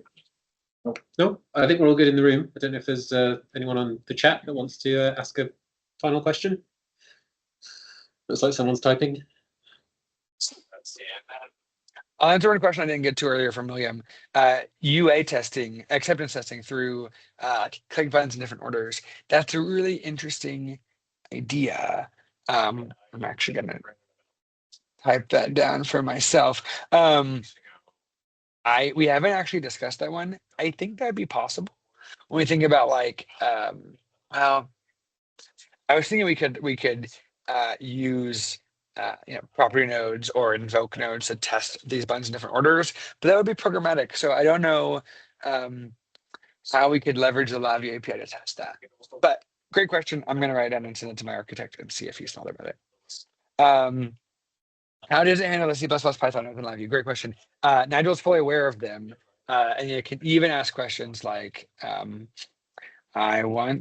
this is kind of a weird hybrid mode, but we still have an LLM we're tapping into. So I want to do some data analysis in Python and call that from my LabVIEW project. Can you help how I go about doing this and making a low pass filter to integrate. Let's see. I've asked related questions in the past. Nigel will normally say, here's some Python code you could use, and use the Python node, make sure you configure your Python environment within LabVIEW. So Nigel also has the understanding of like, yeah, you might use multiple tools in some kind of hybrid mode. Yeah, so you can absolutely call Python from LabVIEW to do data analysis. Make sure you have a current version of LabVIEW with the Python node. Make sure you set things up, install Python for LabVIEW. Make sure you're doing some things. This is funny. It's use absolute pass. It's kind of thinking about my path question earlier. Here's a quick little snippet. If you're using scipy.signal for filtering and numpy.traps for integration, you can write this down, and then you can call this with the function node, pass your data right in, and then here's how you might do it in a block diagram, and here's some guides for it. So yes, 100%. Nigel understands that you are in mixed mode a lot of times, reusing code modules you've already written in different languages. You can implement this in LabVIEW or test stand, and it should be able to answer that.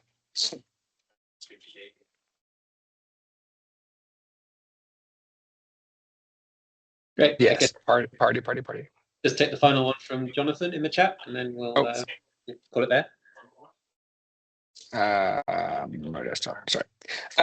Automatic setup of CLR nodes. Yes. I don't think that might be a little bit beyond Nigel's capabilities right now, but I agree. Kind of going forward, being able to do that in a very similar way, integrating those nodes within LabVIEW. I think that's. I guess I could ask. Let's just ask. That's the fun part about the demo. Just ask.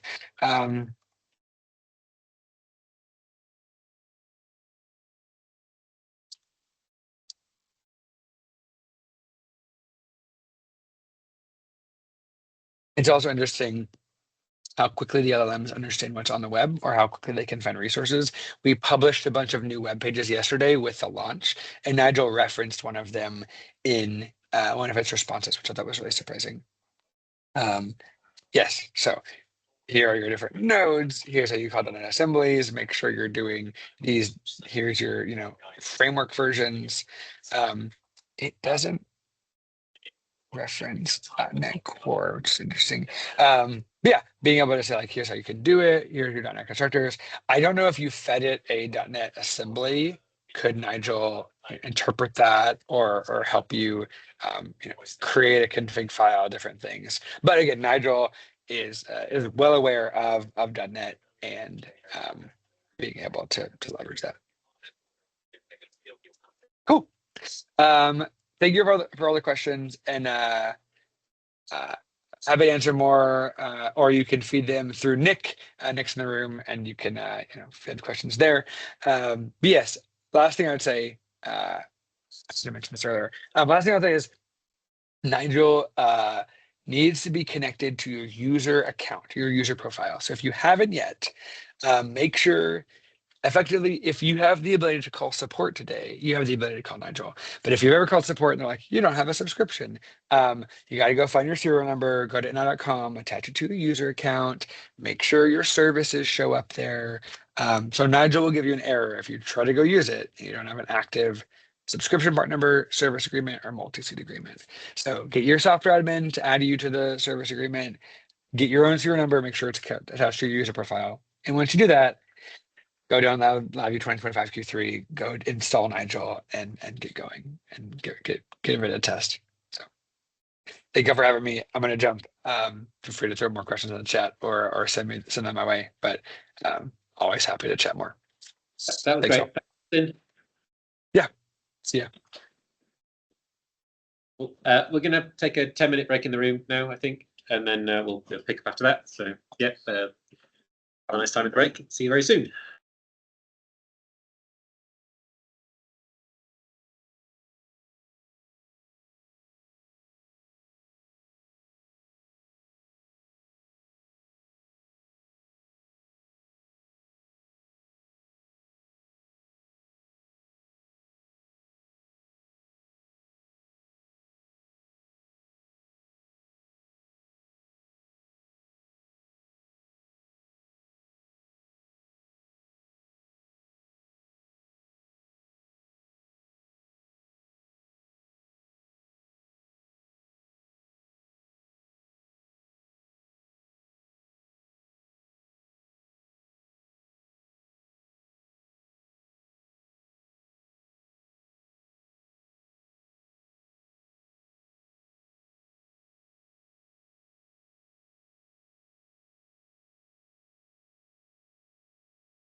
Hello everyone. We're back, and yeah, we've got two talks in this session, and I'll yeah, Steve, jump straight in. Cool.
Where our remit ends.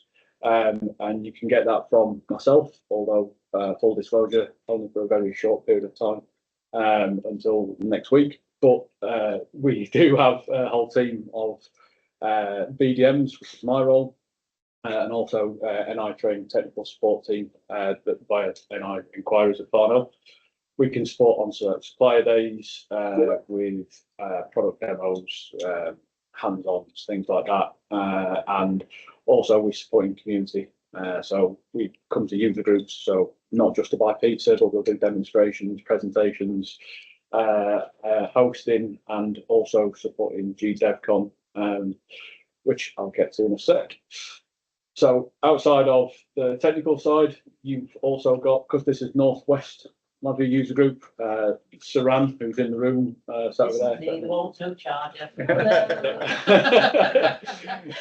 Is the account manager for the Northwest. Hence why, but if you need any support away from Saran's patch, then there's always the sales at Farnell who will put you into the right sort of hands. Is that general sales or? Both.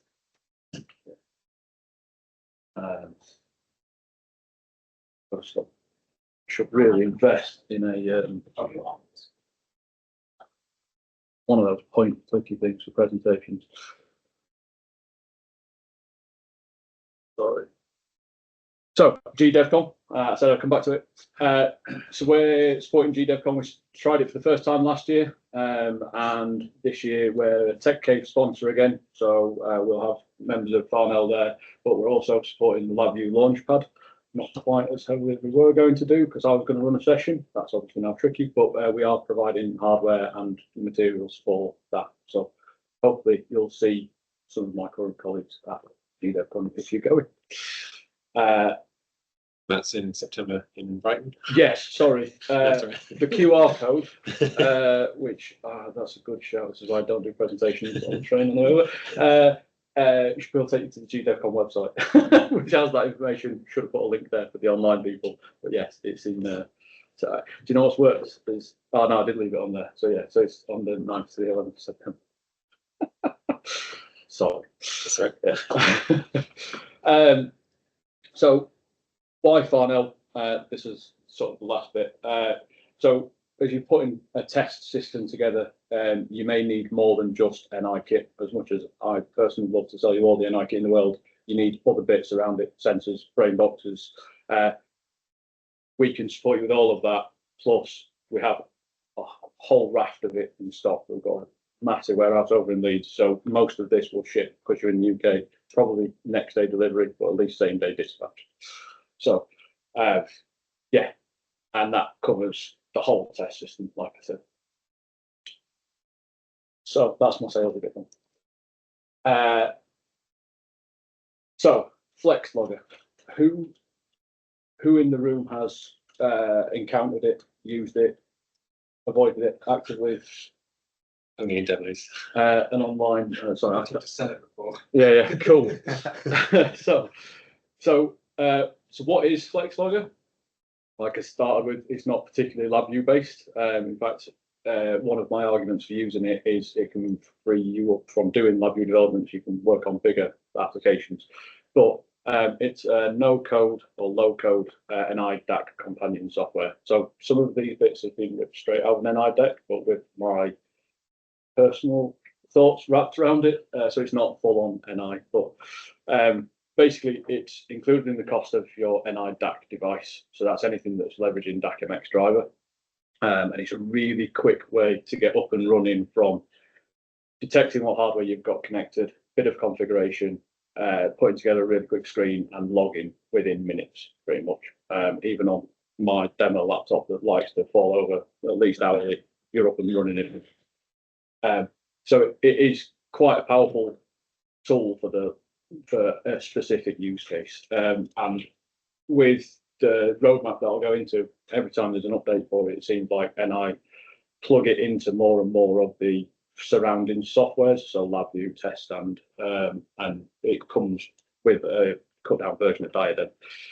So where would you use it? Where does it fit day to day? So I've come up with this. So if you have an application and you're trying to develop something, there's going to be somewhere on this graph, there'll be a complexity of that development and how long it takes you to do. And at a stab, I reckon the curve probably sits something like that, based on, straw poll of one. But as an assumption, if that's the curve that you're going for, you can go anywhere in that area with LabVIEW, right? You could start with a really basic application and code it all from scratch or from a template, all the way through to super complex multi-chassis systems and all that. So where does FlexLogger fit into that? For me, it frees you up because it can take up predominantly all the data acquisition bits, which are the more basic end of that, for really simple applications, and free you up all your time to go after the more complicated applications, so you're not having to create an application each time for your testing or your test developers, test engineers, to make sure things are working properly. So this is the introduction of the word FlexLogger Lite. So there's FlexLogger Lite, which is that's the version that's included. And then there is a paid for version of FlexLogger that expands on that capability and pushes you further up that curve.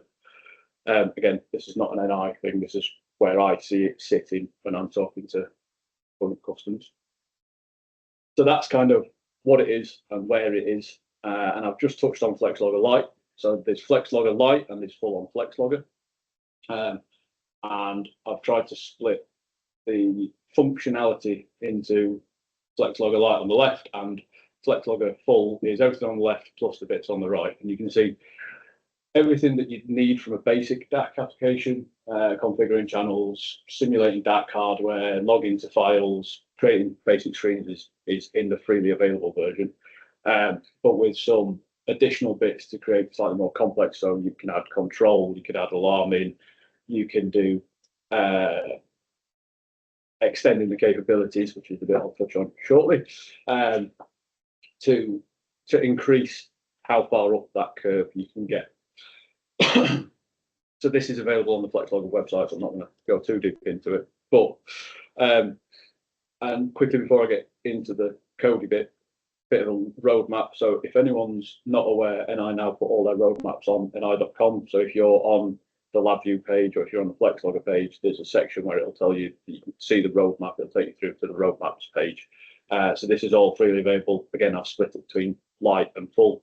But you can see there's, as with all of the NI softwares, NI is heavily investing in their platforms again. So it's really good news. And again, for capabilities for the full version of FlexLogger. This is something I'll touch on in a minute, but they're also providing some community source, community areas where you can add in and build additional functionality as a community away from open source. Get to. So that's the FlexLogger introduction done, because I'm 25 minutes I'm working for it. So to expand on FlexLogger, you can create your own plugins, and as a basic starting point, so these can create using that free, quite powerful. Well, sorry, not free. The full version of FlexLogger and the functionality that provides. You can expand on that to, like I say, move further up that curve by either putting data into, reading data out of, or doing additional processing within FlexLogger. And to do this, there's the FlexLogger plugin development kit, which is available via the middle QR code. So I'll put the logo in the middle for which domain it'll take you to. If you want to have a play with this and you've not got FlexLogger full, we have a promo on way for 3 months and 1 penny. We can't do it for free because it breaks our systems, but for 1 penny you can get LabVIEW Plus for 3 months. And as part of LabVIEW Plus, you get LabVIEW Pro and full version of FlexLogger, so you get at least 3 months of being able to see if this is functional for you. And then on the right hand side, there's the plugin SDK user manual, which is also included in the project when you create a plugin. As a minimum, what you need to get started with this is FlexLogger, again, not the light version, but the full version, LabVIEW, and the application builder. So realistically, like, if you've got Pro, you're fine. If you've got base or full, you need the application builder to go with it. So once you've got everything downloaded and you're ready to go, you can create a plugin from a project template, as you do with say if you're going to create a driver or a new VI from produce consumer, and it'll give you a bit of a pop-up to give you a couple of options as to what starting point you want to work from.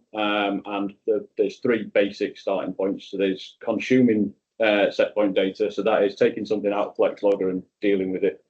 There's the other side of that, which is doing something to create data to put into FlexLogger. And then there's performing a calculation, which is basically 2 of those wrapped together. So you take something out, do something with it, pump it back in. These are just a starting point. If you pick, say, a consumer project, there's nothing to stop you adding the code in to turn it into a formal calculation type project. It's just you have to add that code in yourself.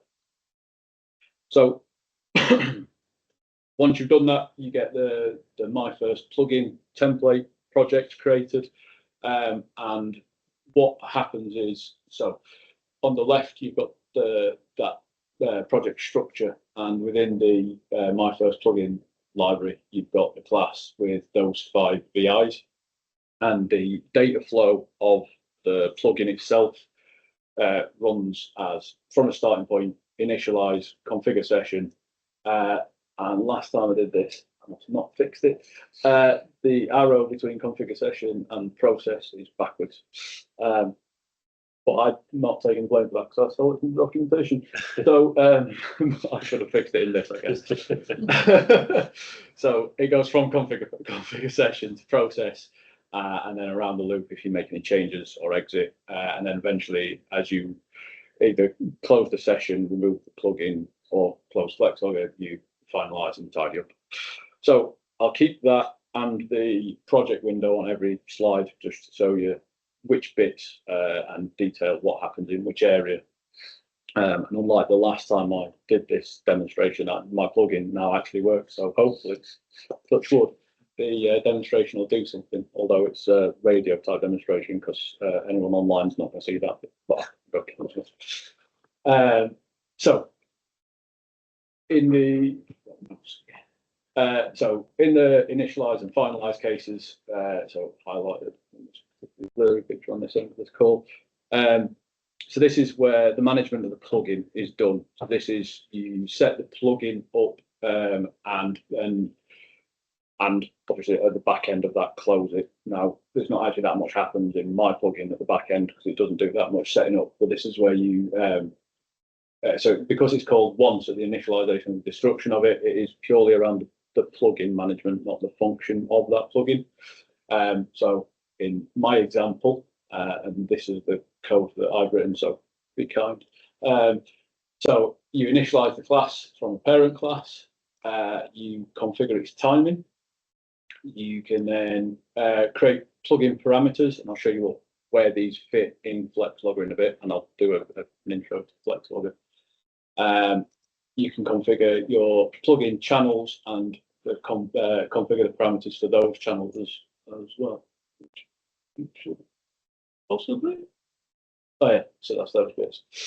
So there's certain features around those that you need to make sure you've captured. So things like on the channels, there's channel groups, channel name, and sort of a default name for it. And the channel ID, a default name. So the channel ID needs to be a unique identifier for that channel, and the group needs to be unique. But outside of that, pretty much free range. If you want to give them all the same default name, then good luck working out what happens when you get FlexLogger.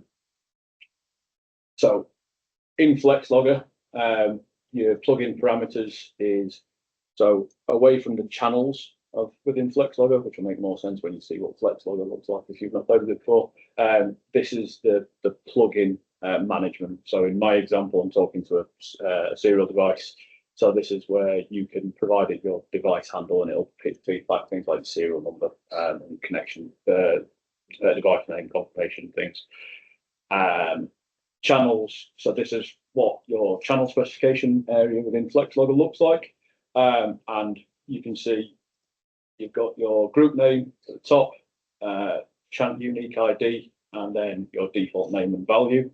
So that's all done in that previous bit of code. So it's, one thing to say is if I can program this to add functionality into FlexLogger, it's not hard, and it shouldn't take too long. I broke it a bunch of times, but that's more about my code and ability. And then the last piece is channel parameters. So say if you've got a channel that you need to add additional set points on or settings in. So for a voltage output, you might want to do a current limit. So that's where you can add that kind of information in. So on finalize, like I said, so this is where you clean up anything that the plugin used that isn't cleaned up anywhere else. I'm not showing that because mine's literally an empty error statement because there's nothing in it. So once you've got your plugin management handled, the next piece is the session, and this is where you start to deal with the function of the actual plugin itself.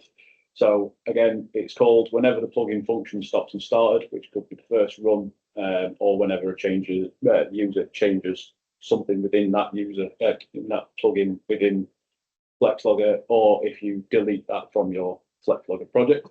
And it does things like manage instrument connections, set up calculations, variables. It can also do resetting parameters, say on the exit case, things like that.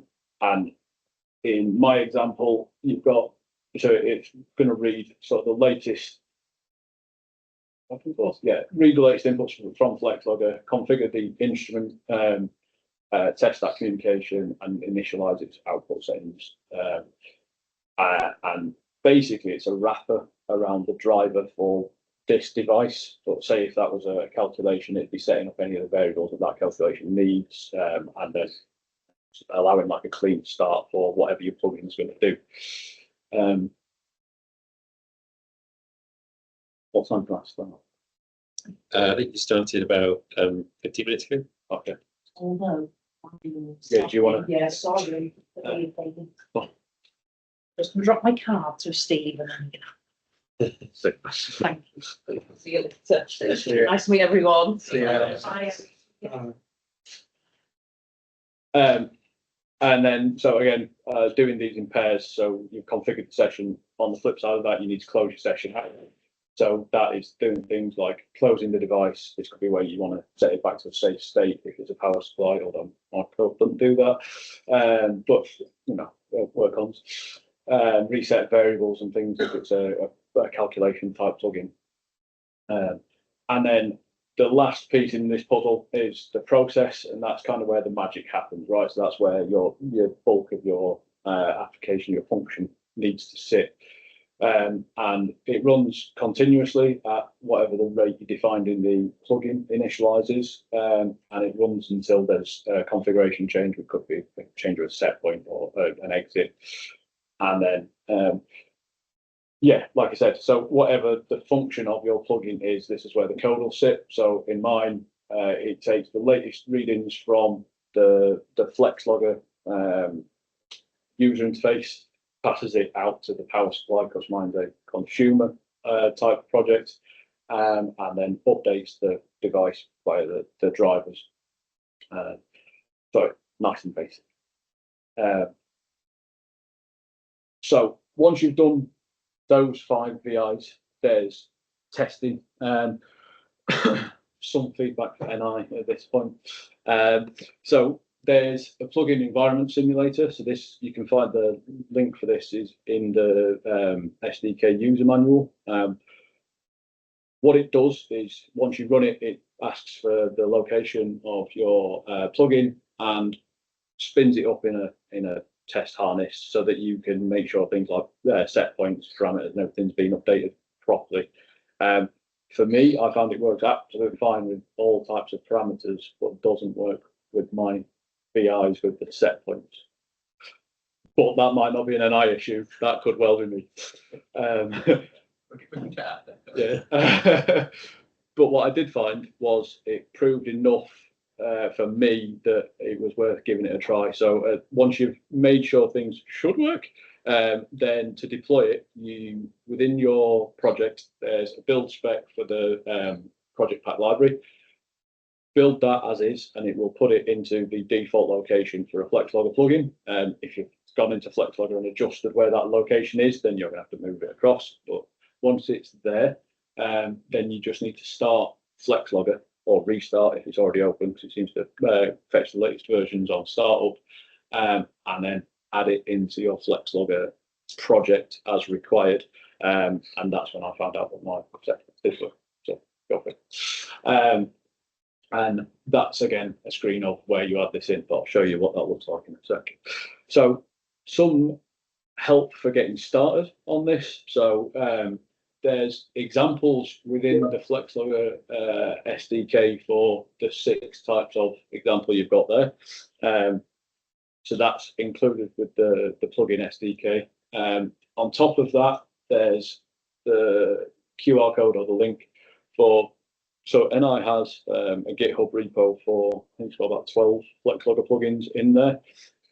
And these are developed, they work. I've tried, so there's everything from so calculation type plugins. There's a couple of sequencer plugins, which when I was saying it can get you further up that complexity curve, if you need to do like some reasonably simple testing of a device, say across a sweep, then you can use the sequencer plugin to say, right, I'm going to sweep this output from X to Y while monitoring Z, and you can get that done, and it will do all the data logging around that. So kind of like a really basic test stand type sequence, but without having to invest in all that development time. Now, obviously, it's in something that's not designed to maintain that as like a production type test system, but on a validation type test could well save you a bunch of time that you go spend doing other things. And then if you want to really tear my code apart, I've published it because I'm a fool.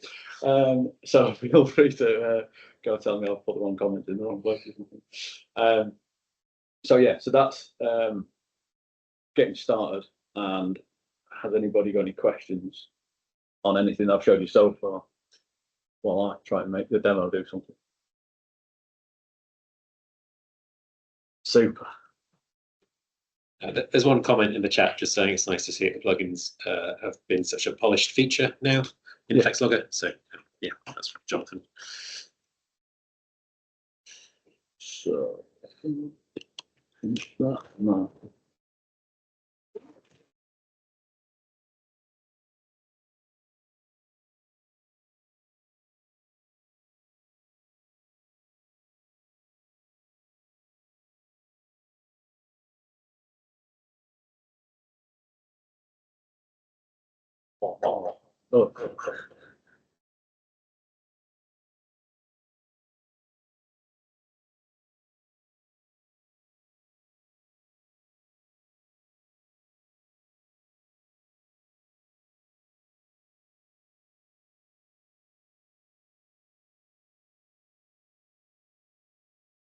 Yeah. That's right.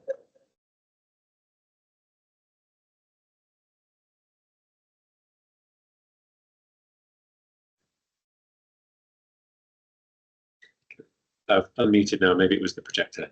Cool. He was using projector as the audio output. Hopefully. Super. So, so one of the things in the roadmap that I can quickly dash past is that there's been improvements to the startup time in FlexLogger, which is good because when I first used it about 18 months ago, it did take a while to get started.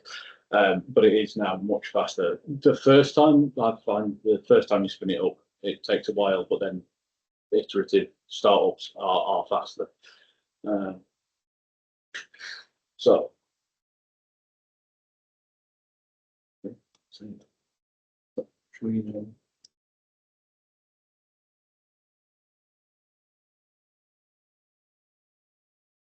moving all the scale. Yes. Cool.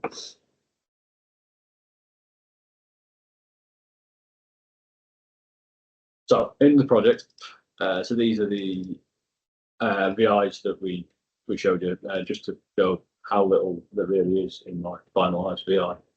That was the one that I didn't show. And yeah.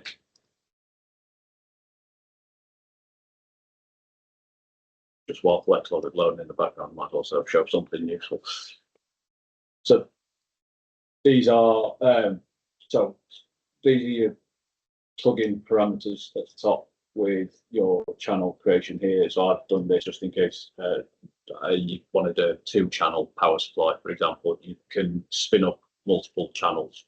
What are the parameter type options? So you've got string there. Is there? Okay, good range of options.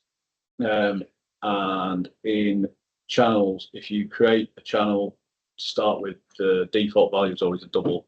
So this is one thing I found. So if you then want it to be a bull, you then have to go in after and All right. set.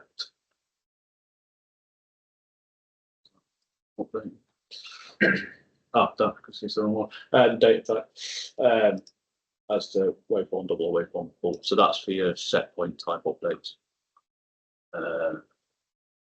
Just trying to think of all the gotchas they got me. So when FlexLogger starts, there's a really quick intro to FlexLogger. So you can start a new data logging project.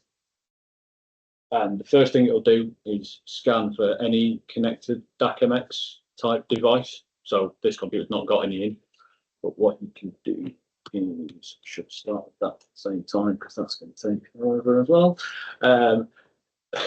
So it will, so any physical devices, but also simulated devices it'll find. So when Max does start, I'll show you what that looks like. But while that's doing that, so in the channel specifications area, so you can add a plugin and the 7. So for those not in the room, I've got a multi-front pro programmable power supply. So this could be a BrainBox's device, whatever you can talk to from the computer, right? As long as you can write a driver for it, pretty sure you can wrap a FlexLogger plugin around it. So that's added in my 1-channel power supply. So this is my plugin area, which will make more sense when I put some DAC devices. You could probably make this do a pop-up for you, but just to pass down the device handle, I've put that in there. So now all my errors have disappeared. So that's now connected to the device. So that's gone through the session config session section. And then you can either click on the cog on whichever part of the channel you want to set up, or just double click in the channel and say, I want 5 volts, 0.25 amps. And hopefully the front of that's been updated. Yeah. And for your digitals, you can set your output on. Hopefully it's done it. Yeah, cool. So that's how you can configure a plugin. Before I show you the next bit, let's say you've got a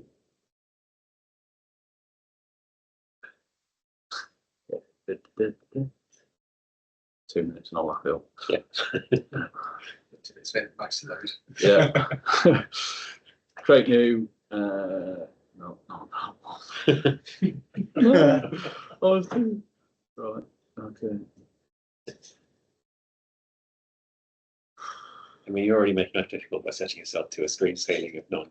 Yeah, 150% is pushing it for max. Right. Okay. So I'll come back to that problem. So other things you can do in FlexLogger. So you can set up how and where you want it to log. So some of this is full version, some of it's light. But things like the base path and file name is not an issue.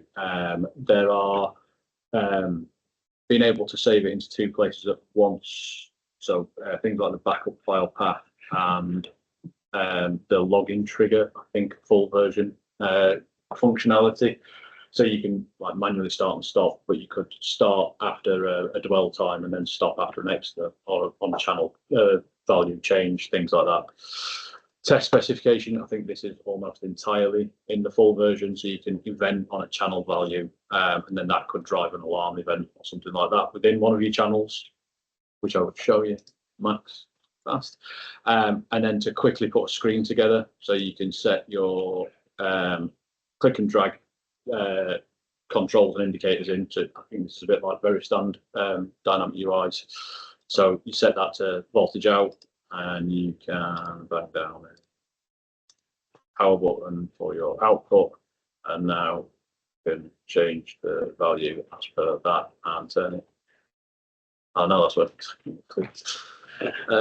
Yeah, and you might want to swap at that point. Oh no, yeah, no, that's yeah. I'll fix that. You tried.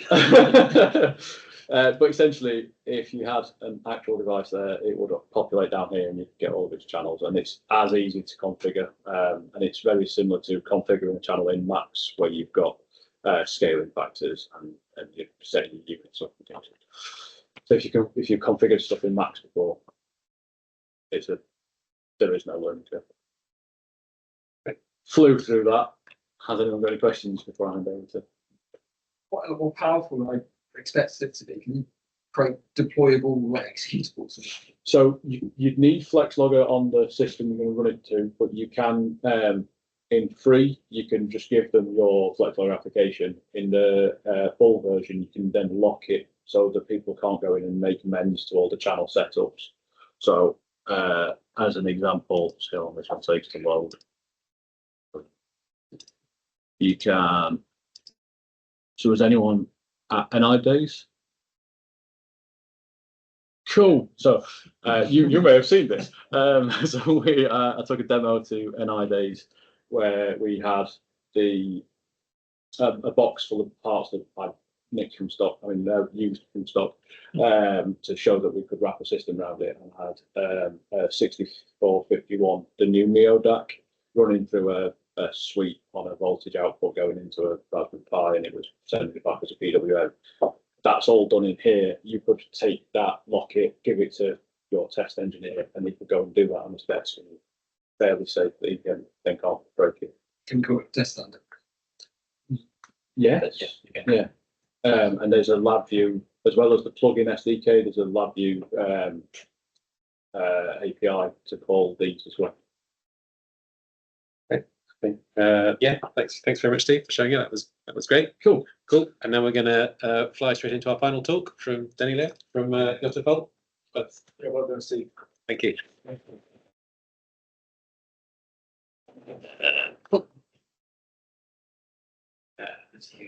Yeah, so that was the room, and then if you're on the dance floor, then share your screen. Yeah, probably brought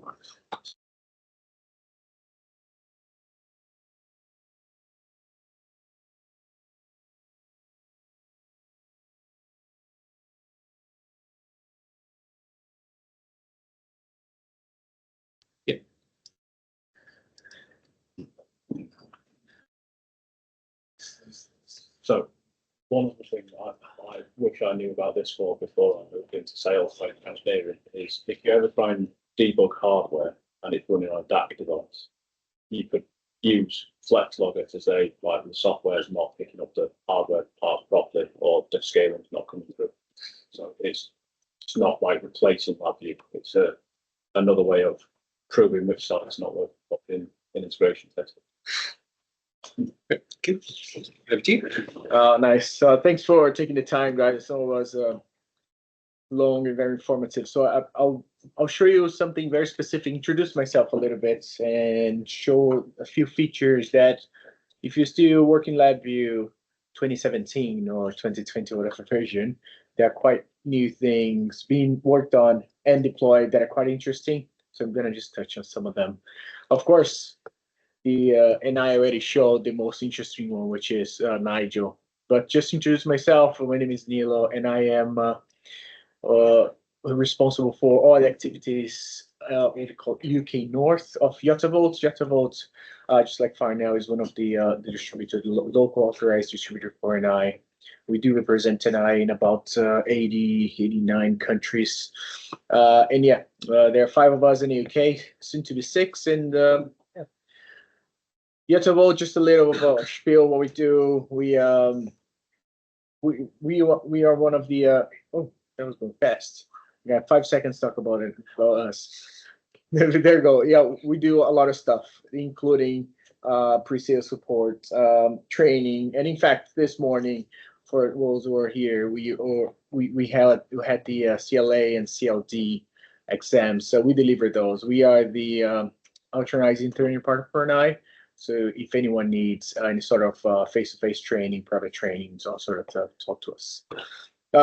This one is like just to introduce a little bit of the concept of how it was developed and how it's NI moving forward. So I'm calling LabVIEW software centric, or type of approach. And in this one, the main open connectivity type of approach. They mentioned 3 key main features of the what we call the universe. LabVIEW being the center of everything. Steve mentioned the suite, LabVIEW plus suite, which is kind of a bundle of all the latest and greater professional versions of a lot of features of NI. It includes diadem, includes test stand, and a few others I can't remember right now. System Link, for those who are not familiar with, is a software, and it's being launched. There's a new version of System Link that's going to be presented this week and next week. It's a way for you to manage multiple. I think the new version is called System Link for Everyone or something like that. But it's or System Link for small labs. If you want to manage different resources, being NI or not, you can connect all of them to a server and monitor level of usage. You can choose whatever you're going to communicate to your server. How many parts are tested, level of productivity, etc. But this is just to show the platform. Yeah. A little bit of a build community, and this is proof of it, right? Developers themselves, you don't work alone. You shouldn't. There's a huge value in collaboration. Oh, sorry. Yeah, and yeah, we want to improve that, and whatever we can do to help and collaborate, not only among us community with NI, we're more keen to do that. And yeah, there's, as you guys know, for community, a lot of open source is parts of LabVIEW code. LabVIEW is getting much better in integrating with different languages, Python being one of them, and we're reigniting all this part of communities and etc. Right? So let's jump into some enhancements in the actual tool. So some of them I have it open, some of them I don't have it open in mind, but one of them is quite simple. So when you have your in LabVIEW Q1, if you already updated to this the Q1 version, they added the list box in the left side, so you can have multiple, like a tree, for word wrap options, right? So you can alternate between upper level or lower level tree when adding new rows, and new VR properties on reading and writing for the same properties, which is easier. I don't know if you guys remember before that they were all listed, so you have to be really descriptive, and now you have a tree, so it's new. This is already developed and launched, so it's live, right? Second one, it adds what they call quick open dialog. So if you Control-Shift-O, you open the dialog with all the open. It was actually a user suggestion that was implemented in beta. I think in the Q3 is already deployed. Well, everything you're gonna see in the top corner right here, if it's already deployed or if it's just in some versions. But yeah, if you want to open a project that you opened recently, it's a quick way to do it. You save it somewhere in a server that you know. That's a really easy way to find it, just like Microsoft does, right? In the latest version, you can already download. It was available this week. When placing a diagram, disable structure to enclose all the section code, the LabVIEW will match the output tunnels, right? So finally, LabVIEW was not able to find the source of the thing. LabVIEW would output that tunnel, and now it's going to reference and placing it accordingly. What they called user default for one wire or something like that. Again, yeah, idea submitted by one of the users. So yeah, they do listen. Yeah, like it or not. What our context help? Yeah, you guys are already know that, but there was a few changes with context help. Context help does not only have description now. It adds notes to sections, right? So now it has additional comments, such as reentrancy, so if only VI is configured for shared things, execution priority, if only the VI is configured for normal or priority. These nodes are now in the bottom right here, right? It does not only describe what it's doing and what's connecting. It has a little bit of added comments in the bottom, which is, you know, I don't know if they're editable. I don't think you can edit, but here you go. There's some comments right there. Select all text. That was really annoying in the past, as you guys know, but LabVIEW 25Q3 enables the keyboard, so these are already launched, but I haven't tested yet because I'm still downloading the thing. You can use Control-A, Control-All, like we do with Microsoft as well. Control-All, and if you have a long text that it's difficult to click or to find it, you can edit. That's a simple, easy function right there. Quick change in palette. So after selecting a function, just like the video you can see here, you can, if you want to disable, to press to create any several shortcuts, a Control-Shift and space in the same quick drop. You can also place different structures and things like that in LabVIEW. That was already developed, deployed in Q1 version. So if you have the latest, you've seen and worked on that. So yeah, it's you can use it not only to select and create and change palette, also to do debugging, right? The debug window, it did change, right? So it combines two things basically, right? It combines a probe with the breakpoint management in the new debug window. Debug window is going to list a little bit of probe display right here. It's going to tell you the value in the latest updates, just in case. It's basically to keep track of all the things that happened in the past. If you don't know how to find this, Control-D as well for display. For displaying the debug window, that's a shortcut that you can do it. And in the probe display name, in the probe, you can enable switch quickly between different probes right here, right? Values in wires. So if you double click on wires right here, now there's a different option. So if you take a closer look to the values of the wires, it's always enabled by default, right? But now if you right click, you can have a drop down menu for debug options, and you can show and hide the display numbers. It's not always there by default. It is always there by default, but you can hide it.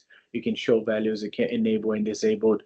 It's something simple, but it can clean up a little bit of visual of your VI. Yeah, that's how it looks like a demo live, right?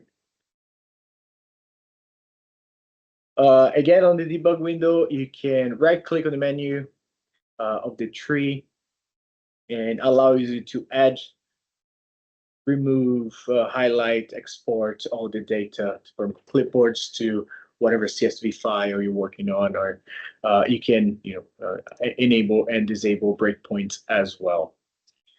Let me see if there's anything cool here as well. Yeah, it's just how you rename the debug window. Yeah, renaming. Yeah, renaming this is just to uncomplicate things, and just so you can have all these names that makes no sense to you. Is just to make it your code more effective and in a nutshell, really. Log. Oh, okay. Yeah. Log. Yeah. This is not fully launched yet, but I think in the new version it's already deployed. But basically, if you want to log unwired errors, you have the option to record them in a log file. So you can got this log file. I don't know if all of you have tested, NI that supports or request supports. That's how they based on this, and I can give you a much better, solution to your problem when you reach out to the engineers. But it's basically for enable automatically error handling in the dialog report, create a log, send it exactly the parts that when it happened, what happened. Yeah, so like I said, a lot of these were sent by users and by developers. So we do encourage you to send ideas to us, and we want to reinforce the idea exchange, collaboration, and all that. And with that, I'll show you a little bit more of collaborative development in general, right? So within all the pillars or strength of software, those are the pillars moving forward in some of the key software that NI is investing in. And I want to just, pillar one is about strengthening the roadmap. But what I really want to take you guys to talk a little bit about the workflows of collaboration, and they were developed in the past 2 years. So those are key things that are being implemented, especially if you use GitHub or Git source software material. It's very important to create and communicate project dependency drivers, etc., etc., etc. So yeah, once I don't know if you guys all knew that, but probably yes. LabVIEW is now backward compatible up until 2017 or 16, I guess. I can remember exactly the year. But you can the latest LabVIEW editor. You can save and use any sort of this to 17, of course, as long as you tell it. Of course, all the functions is on the version that you're working on. So you can zoom in, you can zoom out, you can do all these things. But when saving it, you have to from the start choose the right function. So LabVIEW knows how to shut down the functions that were not available ever. That's all. I have a question. And I probably should know this, but I didn't have the answer when someone asked me the other day. Yeah. Do you have to have the version you're working? So say if you The previous version. installed, or does it? Not necessarily. No, yeah. So it will. Let's say, you've got LabVIEW 2025 installed. You can open code that was written in 2018, and it will maintain that version. The only time when you need 2018 installed is if you want to do like a 2018 executable build or a packed project library build, because then you actually build that in 2018. How does it deal with drivers? Like, sorry, if we, I guess post LV add-ons, it's better. Yeah. pretty good. It's pretty good. Pretty early add-ons. It's still going to be as if you just say previous. Basically, it's basically just taking the whole say previous button and just making it default. Right. Oops, something linked. So no, those are questions that I bet I don't know. I really don't know. I'm glad I had support here. Thanks, guys. But yeah, some caveats. It doesn't answer your question specifically, but say the VIs must be separate from for compiled code from source file. It does not compile previous version. So yeah, you do need the other one. Yeah, real-time targets in FPGA it doesn't support yet. And yeah, like I said, 2017 is the oldest we can get. So I did have a customer asking me about LabVIEW 2000 and Windows, something like that. It kind of depends. Like, dude, they just scrap the machine. We should update the system. But yeah, I already talked about it. But this version dependence collaboration means you can take advantage of these features. I already talked about that. Diff VI. So if you get like Git client, you want to compare versions between one. You can get as to as what we call, I think it's called LV comparator executable. It's a helper to app that helps compare and ship LabVIEW. Yeah, so you can compare VIs. Annotated differences. This is very interesting for you to annotated visuals and differences and all that.